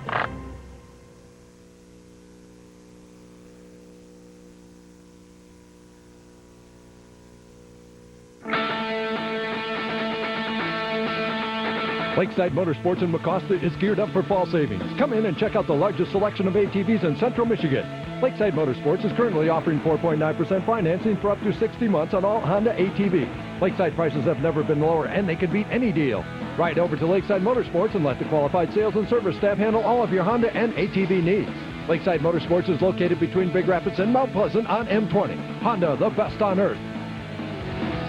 Old Point Comfort Marine at Higgins Lake is inviting you to stop in and explore the new 2004 pontoons now in stock with a wide selection of Sanpan, Aqua Patio, and Sweetwater pontoons powered by quiet, reliable Honda outboards. You know you can't go wrong. Buy your new pontoon now and Old Point Comfort Marine will store it this winter for free. Save big on all water toys and boating accessories. Don't miss the boat show prices on all 2004 pontoons and Honda outboards. Who says you can't get price, service, and selection? You can at Old Point Comfort Marine. Stop dreaming and start living at Old Point Comfort Marine, Higgins Lake. familiar face of Michigan football, Mr. Bo Schembechler. Bo, great to see you. Well, nice to see you, Wayne. Beautiful day for football. I can't say that I really enjoy this game so far, but You enjoyed it a lot more a couple minutes ago, is what you're saying. Well, I don't know what they did at halftime. Must have had a party in there or something. Well, much anticipated the Michigan football season, and we'll talk to you a little bit about that as we head into this third quarter. Kickoff is bobbled and picked up. Jeremy Lesueur sheds a defender across the 25. He's out near the 30-yard line. Michigan football Saturday, Coach. You know, your best memories. Do you miss the sidelines? Well, I do. You know, I realize I can't coach anymore, but there's no greater thrill, really, than bringing the team out that tunnel against Randy Wright and the Wisconsin Badgers. You know what I mean? Well, you had a lot of thrills against us, that's for sure. But do you still get the emotional highs and lows, even though you've been out of coaching? Yeah, you know, and I sit up there and I gripe and moan about everything that's going on. I don't like the fact we can't run the ball. I don't think we're playing defense really well. And, you know, I've heard all these things about what a great team we're going to be and win the national championship and everything. And I said before the game, I said, I hate to hear people talk like that because we haven't done a thing yet. And there's some things that we haven't proven. We haven't proven that we can stop the run, and we haven't proven that we can run the football. Second down here for Michigan. Chris Perry leaps the line. First down across the 45. But, Bo, you go back to how the game has changed over the last 15 years, 20 years. It still comes down to running the football and stopping the run when it's all said and done, doesn't it? Well, I still feel that way. I may be old-fashioned, but I still say that the teams that have the ability to line up there, knock somebody off the line of scrimmage, and that tackle well. Now, the defense here is not tackling well. First down for Michigan. It's Calvin Bell in motion. On the slant, good, well-timed hit in the secondary, broke that play up. That was an excellent play by that corner. Excellent. Yeah, I still think you got to block and tackle. Oh, we did feature in halftime on a guy that I'm sure you're very familiar with, Bob Buford, the late great announcer of the Michigan Wolverines. Give us a memory or two of yours. Well, he's the wildest guy that ever broadcast, I think. I used to have a lot of fun with him because every time we taped a show, I told him everybody was hurt, and we're going to have a tough time winning the game. Now there's a winner. You see that? Chris Perry. Excuse me, Chris Perry on the pickup there to a first down. Take a look at that running play again, Coach. Tell us what you see. Well, they got some people out in front of this. This is a wide play. You see these two big guys coming out here. Those are 300-pounders. And that looks good. So, Coach, you mean to tell me that you used to tell Bob Buford that everybody was injured? Everybody's hurt. We don't have a chance in this game. And Buford said, oh my goodness. So you were one of the coaches that media people didn't like because you never shot straight with it. That's right. That's right. So you were the one who started this deception of the media by head football coaches. Here comes Underwood. I don't think so. No, I got a feeling it began a little before you with Woody Hayes, maybe. Oh, yeah. Hey, I was easy to deal with compared to Woody. Oh, my. Coach, give me your quick impression. You see Braylon Edwards out there, the marquee guy on offense. He's wearing a familiar number 1. You had Anthony Carter. Tell me a little bit about the two of them. Anthony Carter would not have dropped that pass for a touchdown. Now this youngster has got to concentrate on the ball. He drops the easy ones and makes spectacular catches. It's just a matter of concentration. He has enormous talent. His daddy was an excellent football player for me. Played running back and fullback and was an excellent player. Braylon Edwards will be a good player. He still has some maturing to do. We had a chance to talk to him yesterday, and seems like a wonderful young man, very polished and very much like his father, what I remember. Right, his father was a class guy and a good player. Bo, let me ask you about Chris Perry. He's going to be the lead back here for the Wolverines this season. Your impressions of him? I like him. I think he's got better speed than people think he has. I noticed early in the first half, he made some exceptionally nice cuts in the secondary, cuts that I hadn't seen him make before. And so I think he's going to have a great year. I think if we can get blocking, if we can come off the ball and block and open up some holes and get Perry up in there, he's going to have a great year. Lloyd Carr has said a number of times this year that this is a Michigan line, a big, strong, physical. This is a Bo Schembechler kind of line. That's got to make you feel good. Well, it does, except I don't want him in a two-point stance. get those big guys down in the three-point stance and have them coming off and knocking those guys back. Wayne, the coach always has to criticize something, isn't it? I'm not criticizing. I just that's a touchdown. Chris Perry. Unless I missed my game. And I did. I don't think he did. Oh, he did. I guess he did. Yeah. He caught the pylon on your coach. That's why I don't broadcast. Well, you still got the eye whether you're on the sideline or in the box, Coach. Well, I think Michigan will have a good team, but, you know, whether you can... Watch this again, Coach. This is some of what you were talking about a moment ago. Well, you talk about his ability... See that cut? Now, and then as he turned the corner there, he's got good speed. Oh, he got her in there. Yeah, that's good. That was well done. We commented earlier, for as big as he is, he really has excellent feet, doesn't he? Yes. And now, I don't think that he's quite as big as he was a year ago. I think he's around 218, something like that. And that's big enough because he can run with enough power, and his speed is excellent. He's going to be a wonderful back. Coach, thank you so much. Hey, nice to see you guys. To see you good luck to you. Hope we see you back here. Bo Schembechler, thanks. Legendary head coach of the Michigan Wolverines, and Chris Perry right out of the Schembechler book. 26 yards to score.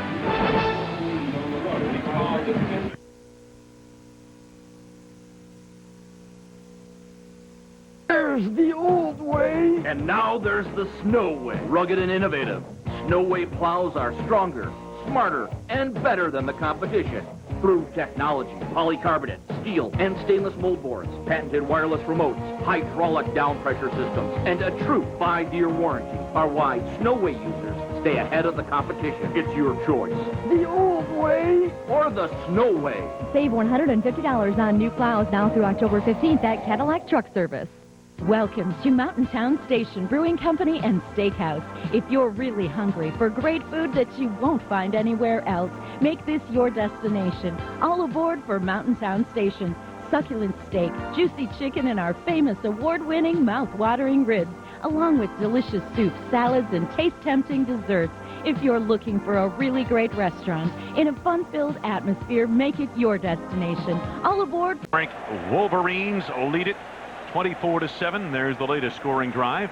Boy, another outstanding drive by that offensive line and Chris Perry. 53 of the 70 yards. Chris Perry on the ground. Harper told to stay there with it. Hillary, the linebacker, came over and said, "Don't come out of there, son." Let's get back to Mike Gleason to the Big Ten studio for an update. Mike? Well, we're in the Wisconsin Badgers in Morgantown. Tough place to go. Quincy Wilson with his second touchdown right now. 17-7. West Virginia on top. Quincy Wilson, 19 carries, 85 yards, and a couple of scores. And Indiana at UConn.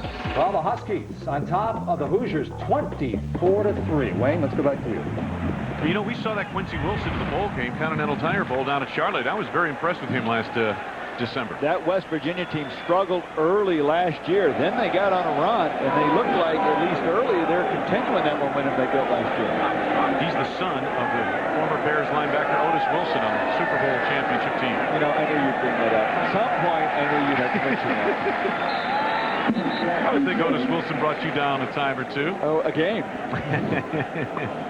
That was Terrence Jackson, who is now up at 100 yards rushing today on the carry. Pierre Woods, Norman Hoyer on the stop for the Michigan Wolverines. Michigan in front comfortably. They've never really been threatened here today, but Lloyd Carr will still have plenty to coach on this week in practice. Perry setting up a screen. Good patience by the quarterback. Nice tackle breaking by Keenan Lawhorn. Warren, the senior from Miami, who scored the only touchdown of the game for Central Michigan, and Jacob Stewart brought him down. Well, Wayne, you look at the scores, 24-7, and you're right, Lloyd Carr will have plenty of things to talk about, but Mike DeBoard has got to be happy with the way his offense has come out and played this second half. They're playing with determination. They're running hard. They're breaking tackles. They're sustaining blocks. He's trying to build not only on this game, but for the rest of the season, and he's got to be happy at this point with the way the offense is playing. Jackson Bowman arrived at the point of attack. Virtually no gain. Randy, Mike DeBoard in this situation that he's in at Central Michigan wants to bring a team in here. It's good for the school. It's good for the financial aspect of the whole program. It's good for the kids he's trying to recruit. We play in Michigan Stadium. We play a big schedule.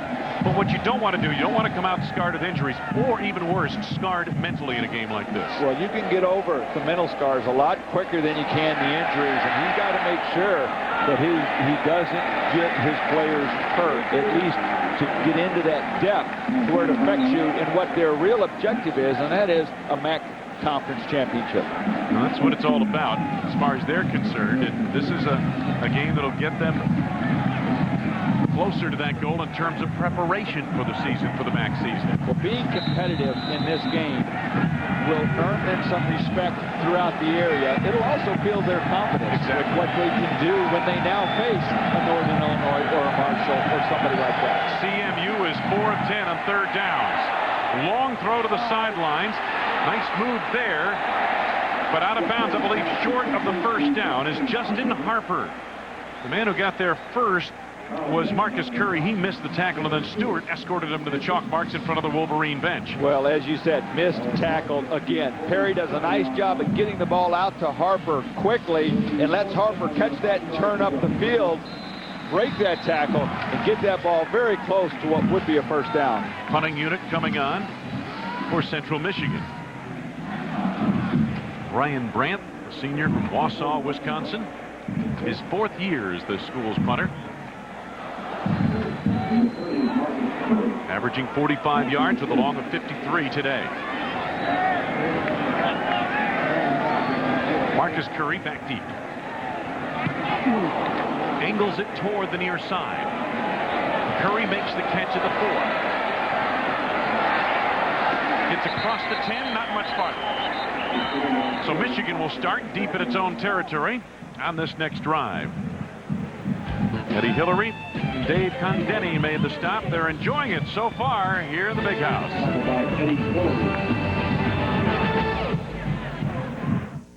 Some of it artificial induced. That's man-made there. Yeah. Here's Navarre, that quick toss to the flank. Calvin Bell. Escorted out of bounds by Marlon Maxwell. Near the 19-yard line on the far side.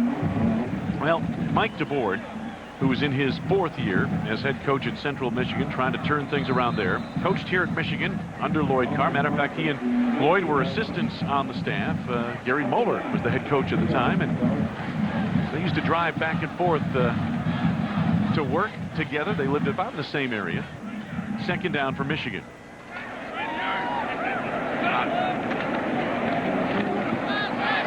Lots of running room for Chris Perry. Look out! Tripped up across the 50-yard line. Touchdown saving tackle made by James King. First down Michigan at the Chippewa 48. 33 yards of the game. Well, you heard Bo Schembechler earlier tell us that Chris Perry's a little smaller than he was last year, and that has made him quicker. He has broken off some huge runs. You see the speed right there, just barely gets tripped up by James King, saving the touchdown. But I have really been impressed with his explosiveness, the way he's been able to get through that line. And an injured Chippewa down on the field. Hard to see the number at the moment.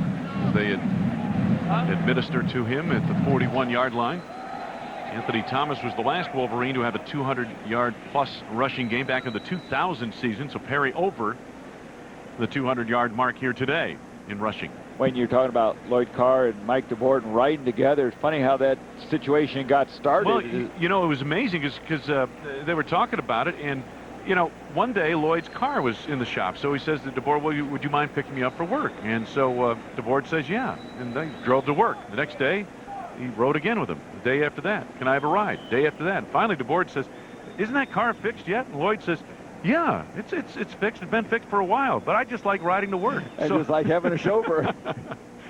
And so what happened was that Lloyd would make the coffee, and they'd share a coffee on the way into work. And the only complaint Lloyd Carr had was DeBoard's choice of music. He had to get used to that. He didn't stipulate what kind of music it was, and he alleged that it was, maybe out there a little bit. Something other than what his taste would be. James King, the safety who has played a big ball game here today, being helped off the field. He has been a stalwart. Hopefully he'll be all right. Looks like he's heading off pretty much under his own power. As you get a look at Lloyd Carr, there is James King. Well, it's interesting. Mike DeBoard said it took a lot of convincing on Lloyd Carr's part, on Mike DeBoard's part of Lloyd, to play this game, because Lloyd didn't want to have somebody lose. He's such good friends with Mike DeBoard that he didn't want to have a loser come out of this. And finally, DeBoard said, hey, it's really Central Michigan against Michigan. And that kind of sold Carr on the fact that, okay, we'll play the game. And they're very close. The last time they spoke was back in July when they were together on a little family one-day trip with their wives. They haven't talked since. They'll talk right away after this game today. First down, Michigan. Navarre, deep drop. Braylon Edwards wide open. Touchdown, Michigan.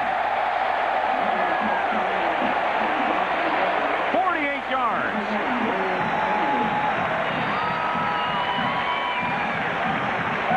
The second nice drive of the half for this Michigan offense, mixing in runs and throws. And when you have some big players on offense, like you have with Braylon Edwards and Chris Perry and John Navarre, you're going to get these kind of results. Boy, what a beautiful throw that time by Navarre. Seeing his man wide open, just takes his time, makes it an easy catch for Edwards.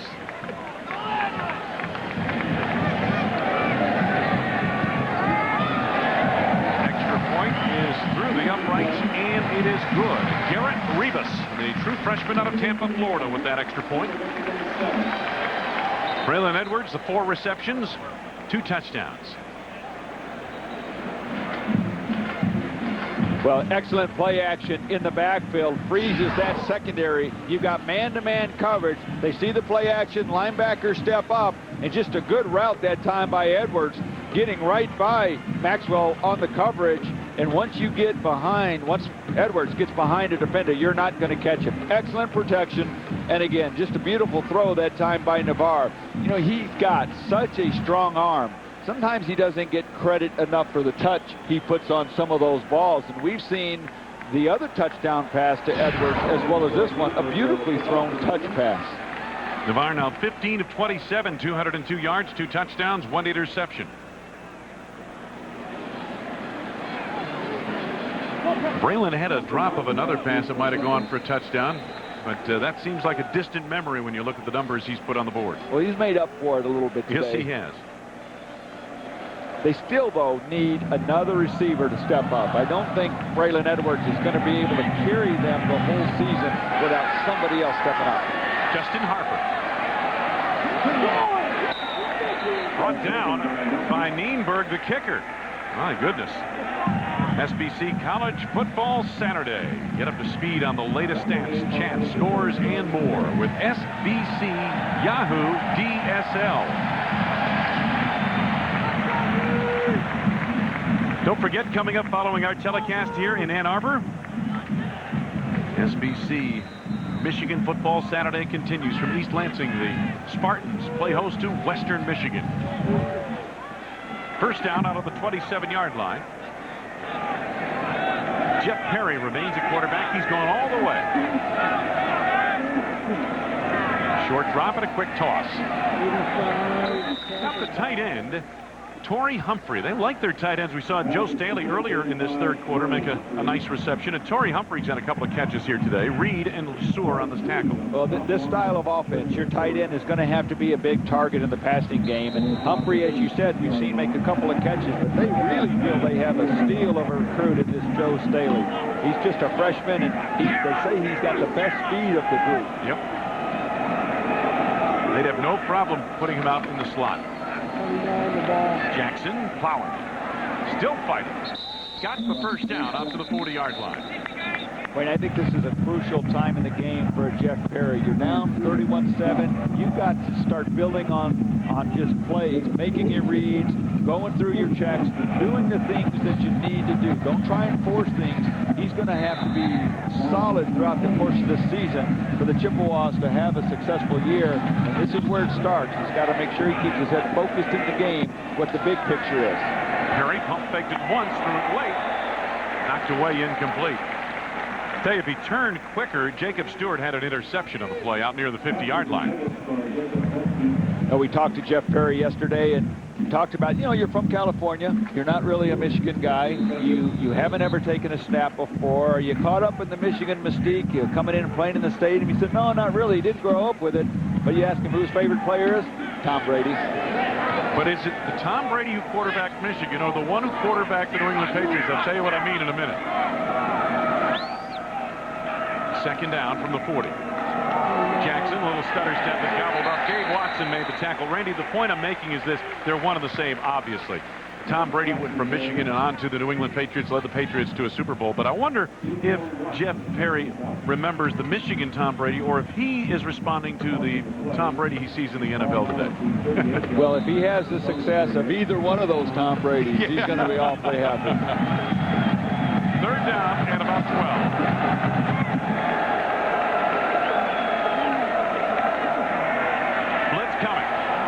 He throws. Harper cannot haul it in.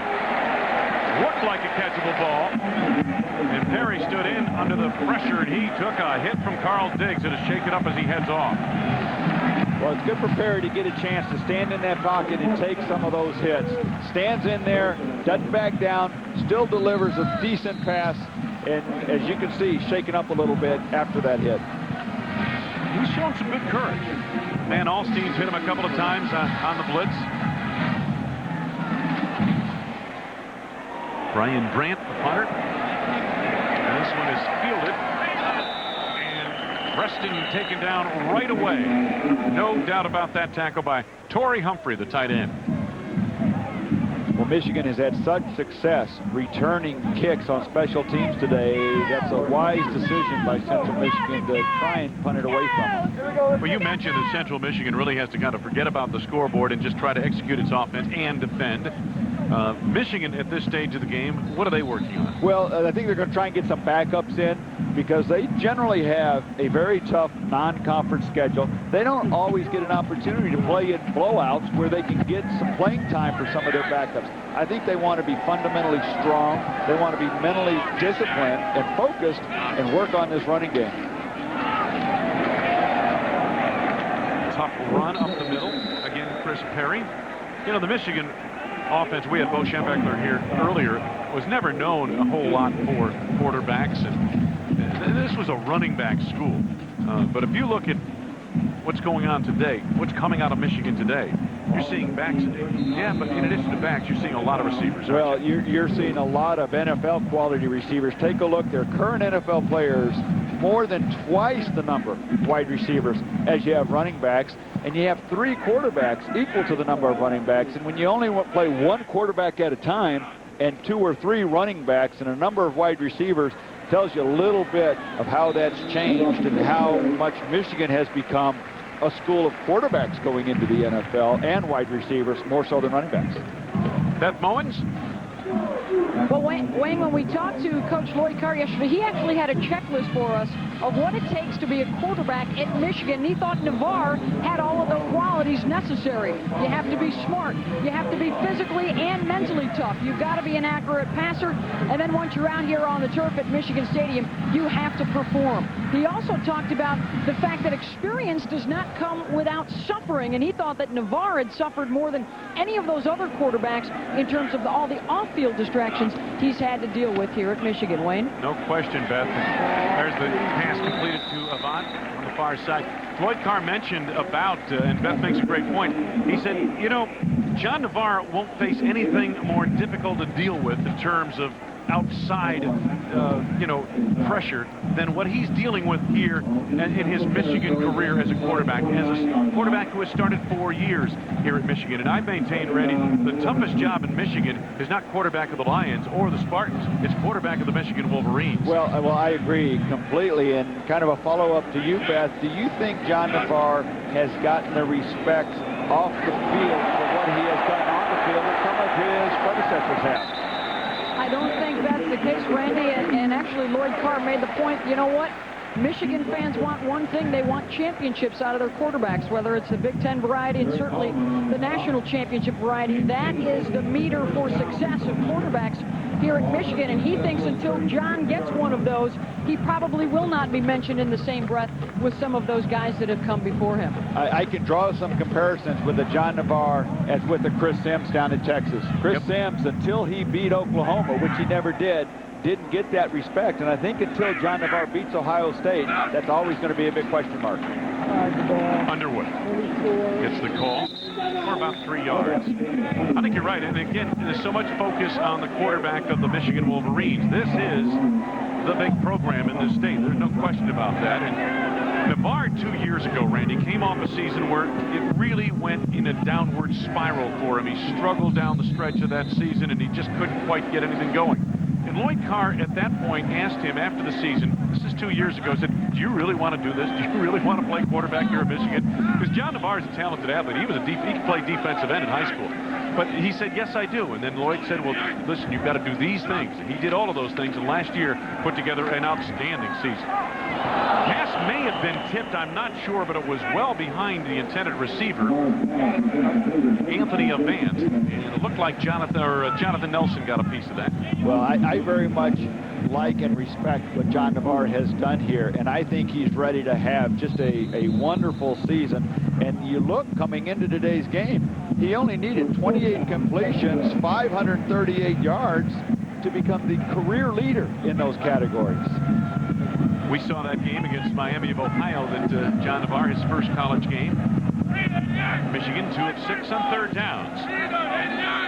Well, make no mistake, the schedule is very much in Michigan's favor this year for them to have the kind of year they expect. Ball was caught by Edwards, fumbled as the linebacker Hillary knocked it out of there, and then recovered downfield by Tim Massacoy. So it's a first down for the Michigan Wolverines.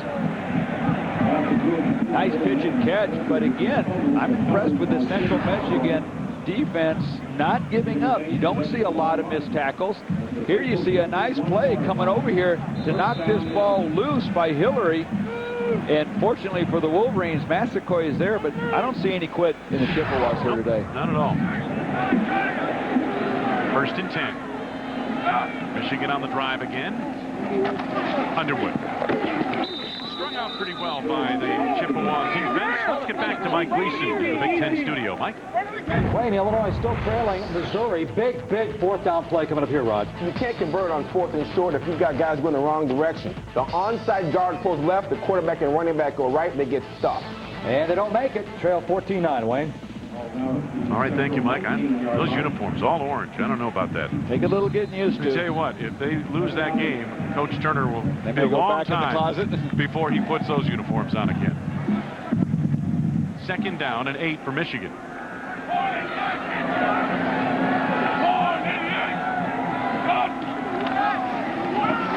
Chris Perry taken down to the point of attack. James King, good to see him back in there at the safety spot. He was shaken up earlier.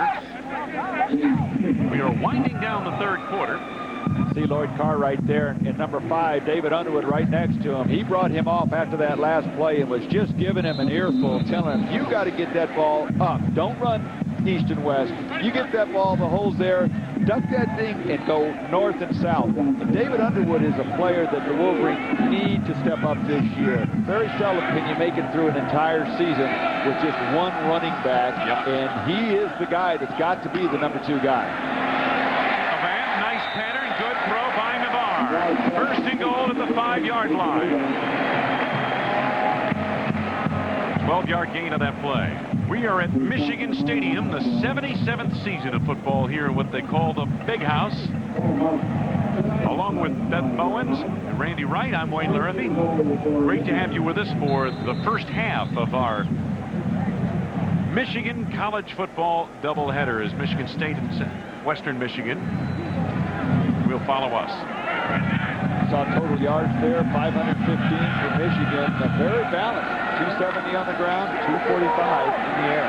Perry ushered to the chalk marks on the far side. James King came over to lend assistance to Doug Kress, who met the running back first. So Perry heads off. Over 200 yards rushing so far today.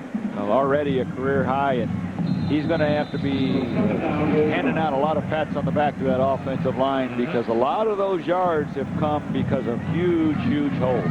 22 carries, 232 yards.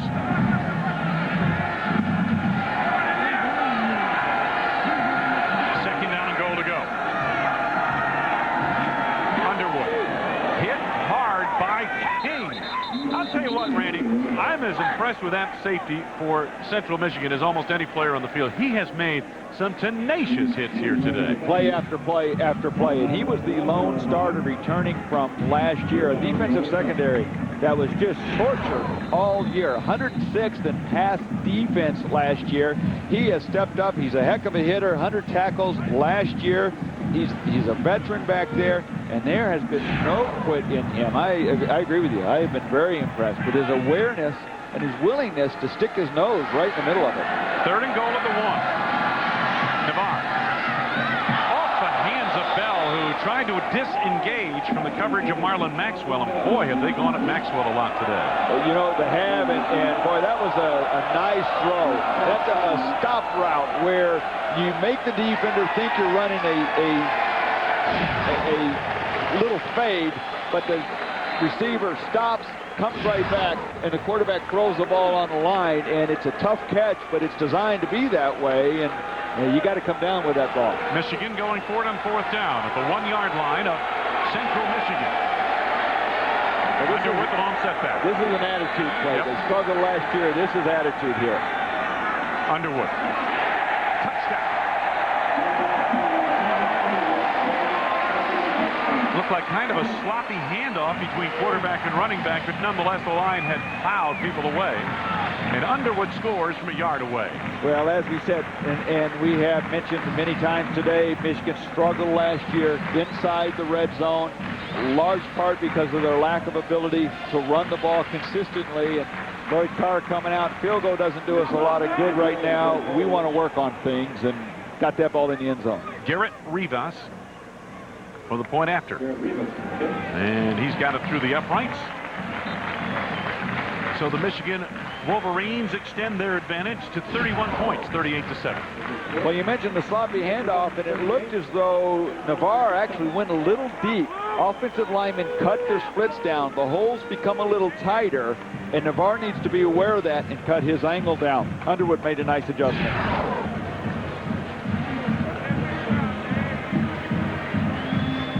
So Michigan revving up its season here, leading at 38-7 over Central Michigan. John Navarre, the quarterback, has had an outstanding game again here today throwing the football. And you know, Randy, the throw he makes, you've told me many times, the toughest throw is that long, deep out pattern, not the rainbow lollipop down the middle or even down the sidelines, but the long out throw from one side of the field to the other. And that throw is tougher in college than in the NFL because the hash marks are wider in college, so you have to throw the ball farther. Exactly.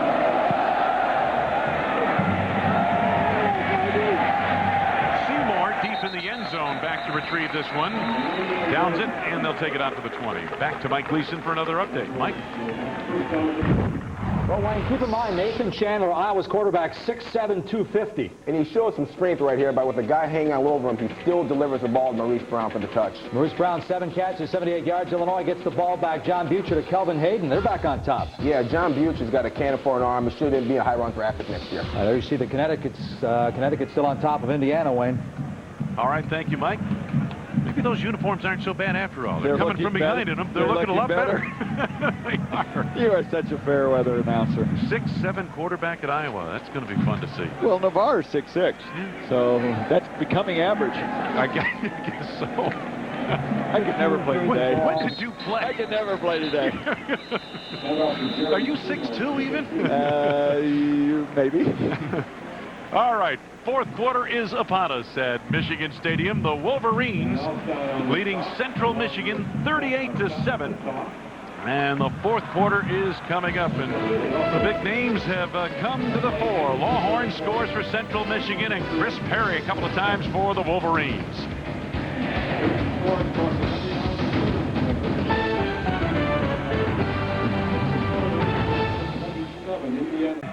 In the nation, Central Michigan resumes offensively. Second down. Seymour. Couple of tackles, he slipped. Slipped through him. Bam Bam Seymour out near the midfield marker. How about that little running back? Let's take a look at the Subway Gridiron Giveaway Game Summary. Upsize your fresh value meal and win Subway. Eat fresh, win big. Chris Perry winning today, 232 yards. The all-time record in a single game is 347 by Ron Johnson in 1968 against Michigan. There are good numbers. Remember, he had at least 4 drops by his receivers. First down. Seymour again. Fumbled football. Believe he got it back. You know, in watching that play, Randy, you get an idea of what it's like for a defender to try to, number one, locate this little guy. Number two, get a glove on him and wrap him up. It's not easy. He's so quick, and he can break through most arm tackles. And as you said, he's small, so you do have a hard time seeing him back there. And he doesn't stay in one place very long, so that quickness is something that he uses wisely. Indeed. And probably quicker, more so than fast. Second down, and about 13. Jacob Brown in motion. They roll Perry. He looks the other way, trying to set up a screen to Morris, but Morris was tied up, it appeared, by the defensive end Jeremy Van Alstine. Well, one of the disadvantages of trying to throw a screen to Seymour is when he's only 5'6", you have a hard time seeing him too. Indeed. So Central Michigan now third down of 13.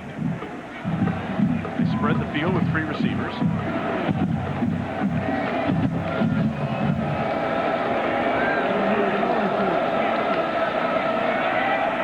Perry. Oh, nice catch by the tight end. Torrey Humphrey, the junior out of Saginaw, Michigan. Back to Mike Gleason, the Big Ten studio. Mike? Wayne, the Badgers have come back to tie West Virginia at 17. Georgie throws right to Lee Edmonds, and look at the strength to fight up a defender and catch the ball in his hands, and then the awareness to take it to the house. Hey, Wayne, is anybody happier up in Badgerland than Anthony Davis that Lee Edmonds is back in the fold? Well, that is great to see, Rod. There's no question about that, and he's had a long rehabilitation process. Well, the good thing now for the Badgers with Evans coming back is those other receivers last year got so much experience and an opportunity to develop that they have a lot of depth at that position. You know, Jonathan Orr, one name that comes to mind right away, and you're right, they have tremendous depth at that position. Not much there for Bam Bam on that carry. Kaufman and Lamar Woodley. Lamar Woodley is an interesting sort. Played defensive end in high school and was recruited by the Michigan Wolverines to play linebacker. And halfway through the fall camp, he said to Coach Carr, he said, would you mind if I stepped up to the line and put my hand down on the ground? And Coach Carr said, if you want to do that, go ahead. And he did. And we had a chance to talk to him yesterday. He's a sturdy youngster, and really he's going to play a key role for this Michigan Wolverine team. He's a freshman out of Saginaw, Michigan. Remember the number 56 in the maize and blue. Well, the talk around Ann Arbor was Lloyd Carr doesn't usually pump freshmen very much, but boy, he was just overboard with excitement when they signed Lamar Woodley. He's a true freshman, as you said, and they have extremely high expectations of how he and several other true freshmen can come in and help the team this year.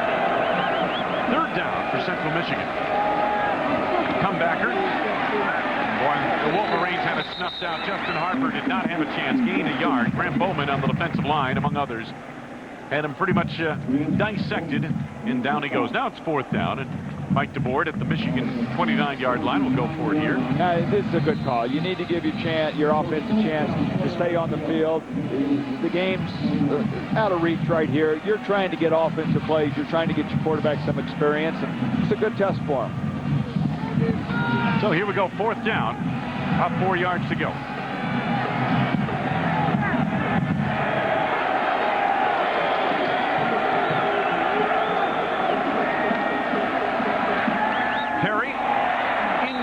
Tried to hit Willie Hill, his favorite receiver. And Marcus Curry almost picked it off.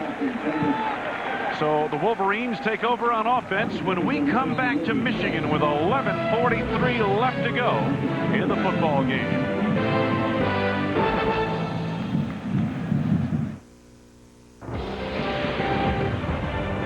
Today's State of Michigan football special is brought to you by Subway's Gridiron Giveaway. Visit Subway and upsize your fresh value meal and win. Subway, eat fresh, win big. You hate the game, but you don't have the strength to leave it. So you play angry.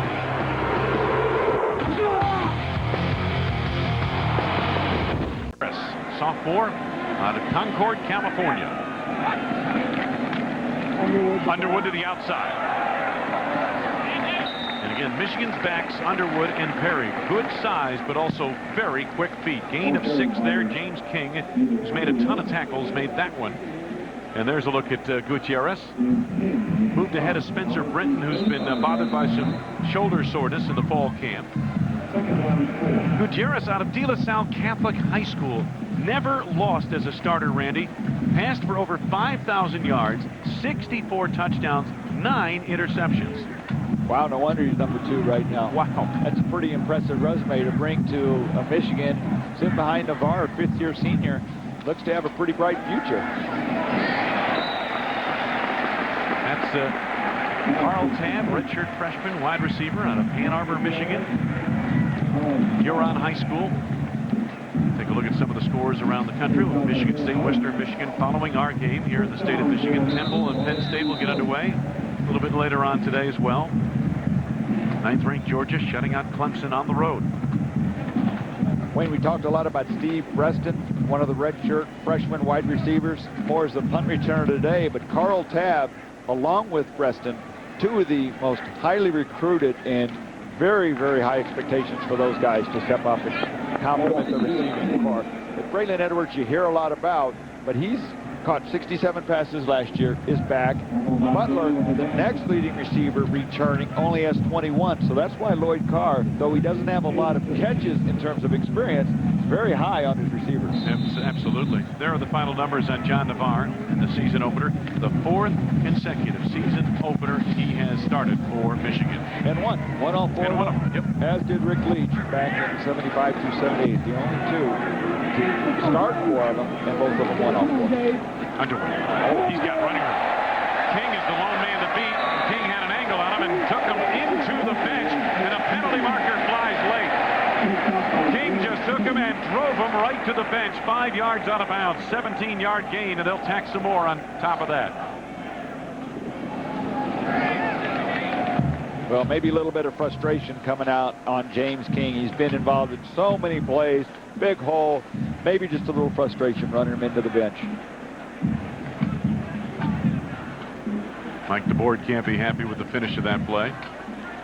Well, his team has done a very nice job today, keeping its composure, staying focused. You haven't seen a lot of the holding penalties that happen because you get lazy. You haven't seen the offside, the illegal procedure. 15-yard penalty, end of the run. On his team's part. Take a look here at the late hit. There you see him out of bounds. It's just continuing to drive him through and drive him through. That's the cause for the flag right there. 17-yard play becomes a 32-yard play with that penalty. And it's first down for the Wolverines, led by the sophomore Matt Gutierrez at the 24-yard line in Chippewa territory. Carl Tabb is the receiver at the very bottom of your screen. Preston in the slot. Gutierrez going that way. Tabb makes the catch and absorbs a hit. Next well. Made the hit. Let's go to Mike Gleason. Georgia Clemson. Check out David Pollock. Rod, I think he's been chomping at the bit to play some football. You know, David Pollock, for a man his size, has phenomenal hand-eye coordination. He made the same type of play last year against South Carolina. He's going to be a great pro. 4 sacks and a pick. 16-zip Bulldogs. Wayne? Well, Georgia showing that its top 10 ranking is no illusion.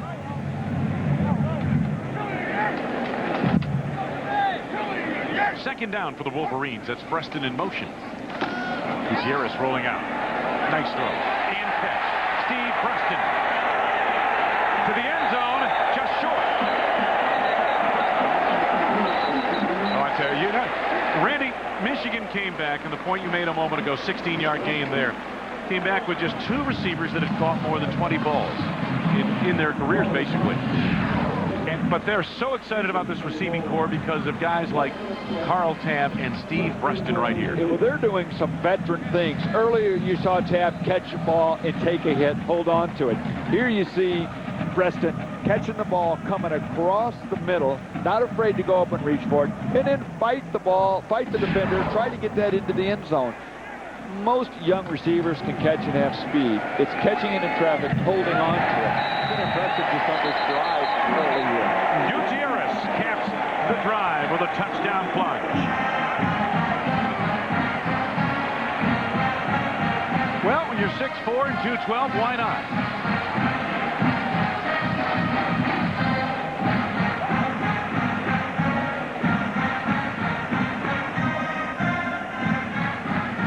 Michigan got things on track offensively. They stumbled a little bit out of the gate, beginning of the game, but after that, they have been on a roll, doing it both through the air and on the ground, and whether it's your first string that's been out there or the second team. Been no die in Central Michigan, but the Wolverines are just a little bit too strong, too fast, too big for them. The latest drive, 71 yards, 7 plays, keyed by Matt Gutierrez. Michigan adds to its lead. Back in Ann Arbor, SBC Michigan football Saturday. Wolverines in Central Michigan kicking it off here, and will be followed by the Spartans under John L. Smith, their new head coach. Jeff Smoker reinstated, the starting quarterback, taking on Western Michigan, following our telecast on many of these stations. Jerry Seymour back deep to receive the kickoff. Greenberg gets good height into this kick. Seymour makes the catch at the 5. Seymour, good determined run out across the 15-yard or 25-yard line. Beth Bowen's on the sidelines. Beth? Well, guys, the most obvious addition to Michigan Stadium and the Wolverines this year is the new field turf, and it's been unbelievable. The players can't stop saying enough about it. Today, it doesn't make as much of a deal, but guys, they talk about they can't wait till October and November when usually the field is clumps and divots and very difficult to maneuver on, and this will not be the case. This should be very nice come later in the season. Instead of a muddy track, it will be nice and dry, guys. Derek Vickers in at quarterback. Seymour driven down to the play. Beth, that field is, look at the numbers on this, a $620,000 field, but this is not your old AstroTurf field they used to have here at Michigan that turned kind of almost a bluish green color. This feels a lot like the real thing, grass. Well, it's synthetic turf, and underneath it's a base of sand and also little pieces of crushed up rubber from apparently old sneakers and old tires. And the one downside, and unfortunately for the players, they don't have to deal with it today, it does get a lot hotter than natural grass. And Grant Bowman, I was talking to him yesterday, and he said when you're down in your stance, when you're a lineman, you can actually smell the burning rubber on a hot day. And can be quite a bit of a distraction when some of this stuff gets kicked up into your face. But of course, for the defensive guys, they hope nobody's running away from and leaving this trail of black rubber being churned up behind them. Well, Beth, did Grant Bowman say that was a good thing or a bad thing? You mean to tell me you can take a deep breath down there on the field and get high? Defensive linemen like that kind of stuff. You know, they like the feel of the natural aspect. That's the one thing, they don't get their uniforms dirty anymore, and I'm sure they don't like that part about it. Can't tell who's been playing a lot. Seymour cut down. Oh, he was hit hard and he raced at the line of scrimmage. Let's get back to Mike Gleason to the Big Ten studio. Tack on some more points for the Georgia Bulldogs. David Green, 12 of 17, 202 yards passing and a touchdown. Here he gets on the board, rushing and finding the end zone. And it's 23-0, number 9, Georgia. And Wisconsin and West Virginia still deadlocked in the fourth at 17. Thank you, Mike. And Michigan has been going back and forth with Missouri. So the Big Ten schools getting it underway today. And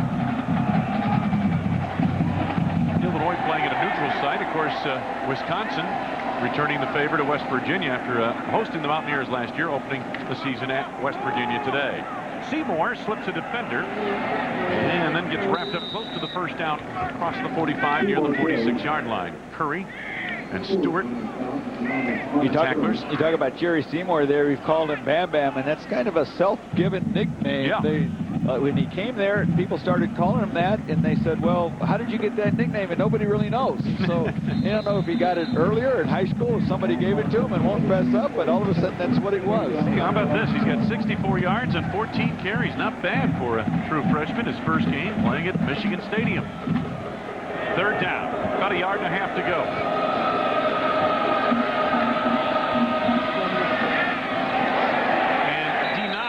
First down on the carry. Spencer Lewis, a sophomore out of Lathrop Village, Michigan. Let's see where they spot the ball, but Harris and Sorrentos team up on the stop for Michigan. I believe they're going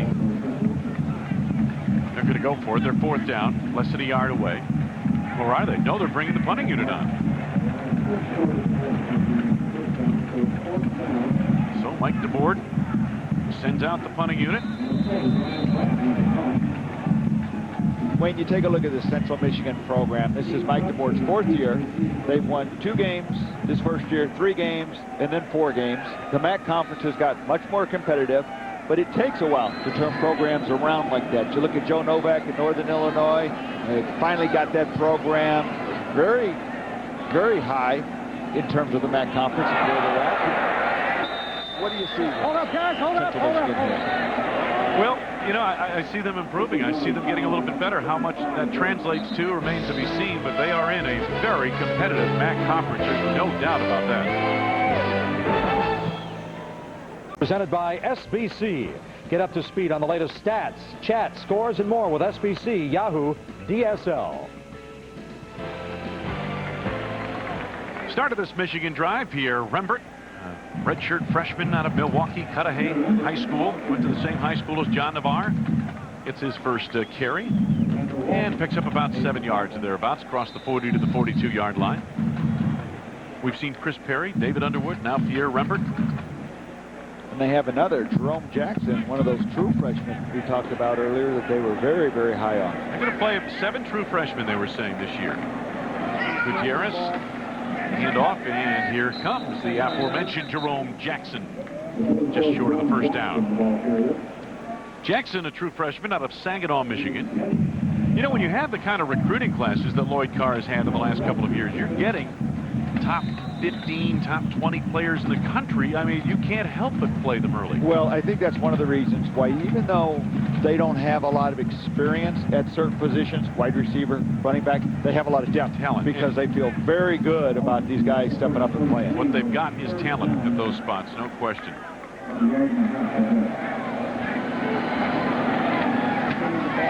And they keep it on the ground, and Rembert close to the first down.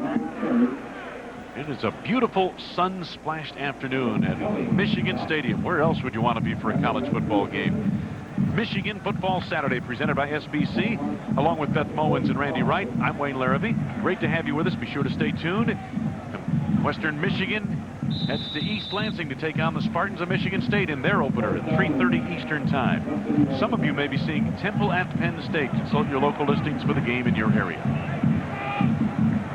Our good pal Jim Barber over there at Penn State. Gutierrez picked up the first down on a straight-ahead move. I'm assuming that Jimmy had a little lobster bisque with Coach Paterno yesterday. Oh, one of the pleasures of doing Big Ten football. The lobster bisque at the Nittany Lion Inn. Indeed. It takes a while to get there, but it's a great place once you're there. You can't get there. You can't get there from anywhere. First down for the Michigan Wolverines. We are inside of 4 minutes to go. Been an impressive opener for Michigan. Yeah, there's some things the coaches will be able to focus on and work on in practice this week, but all in all, very successful opener for Michigan. And Central Michigan, despite the scoreboard, acquitted itself, I thought, quite well here today. They played with some poise. They played with toughness. First, make that gain of 8 yards on that first down play. Spencer Britton in at quarterback. I think, Wayne, there are going to be a fair amount of things that both coaches take out of this game that they're going to be pleased with. I think Mike DeBoer's team has played very, very well for what they were capable of doing today. They have been disciplined and fundamentally sound, and I think there's some good things they can build on. Randy, we haven't seen a lot of penalties in this game, hardly any at all. You know, it's been a well-played game in that regard for these two teams. Spencer Britton is an interesting individual. He spent 2 years away from the game on a mission. Came back. He attended San Diego State for a semester earlier in his career. Penalty, make that the fumble in a crowd near the 40-yard line. That was Pierre Rembert on the carry. See if the Wolverines indeed got it back. I don't see any indication yet from the officials. That ball could change hands several times in a pileup like that. But it is Michigan football, and it's a first down.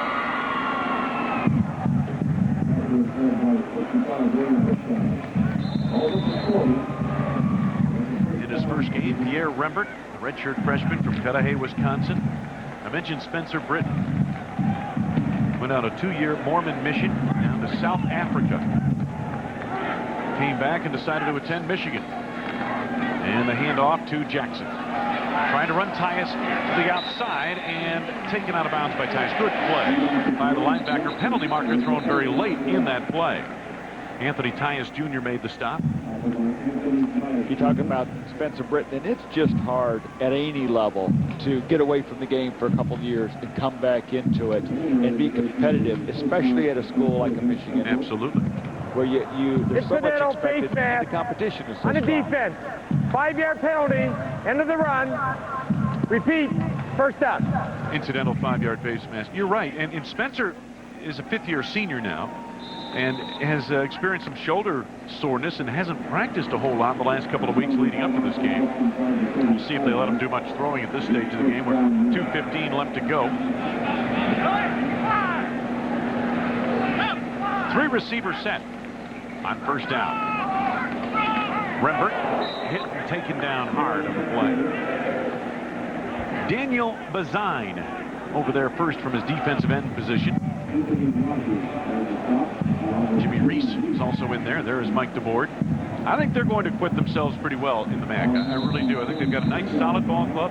He feels good about his team. He says this is the best team we've had, and as well they should be. He's in his 4th year now. Most of these kids that he has playing for them are his recruits.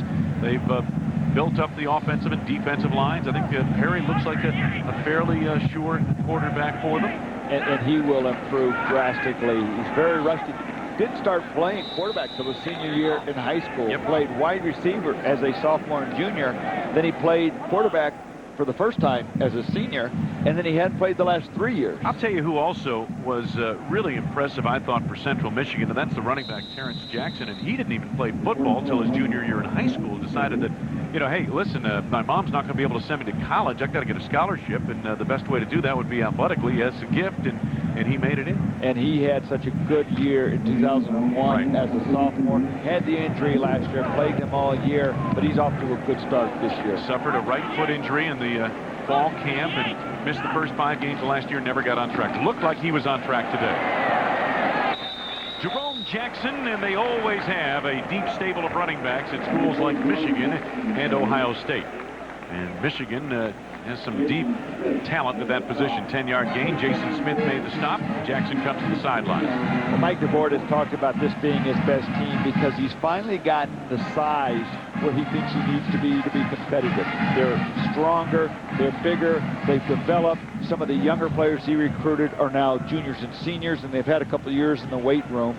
And I think he's going to be able to play the kind of football this year that he's wanted to.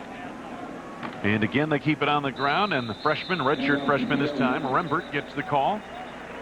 Gets a couple of yards down to the 21, and that should just about do it. So the Michigan Wolverines do what they expected to do, and that is win here today in their home opener. The in-season opener. There are the two coaches, best of friends, and now they can talk again. Mike DeBoard in red on the left, Lloyd Carr, the Michigan Wolverine head coach, on the right. Best of friends. Stand by. Mike Gleason will be joining us in the Big Ten studio on the other side of our break here, and he'll bridge the way to East Lansing coming up. Michigan wins here today.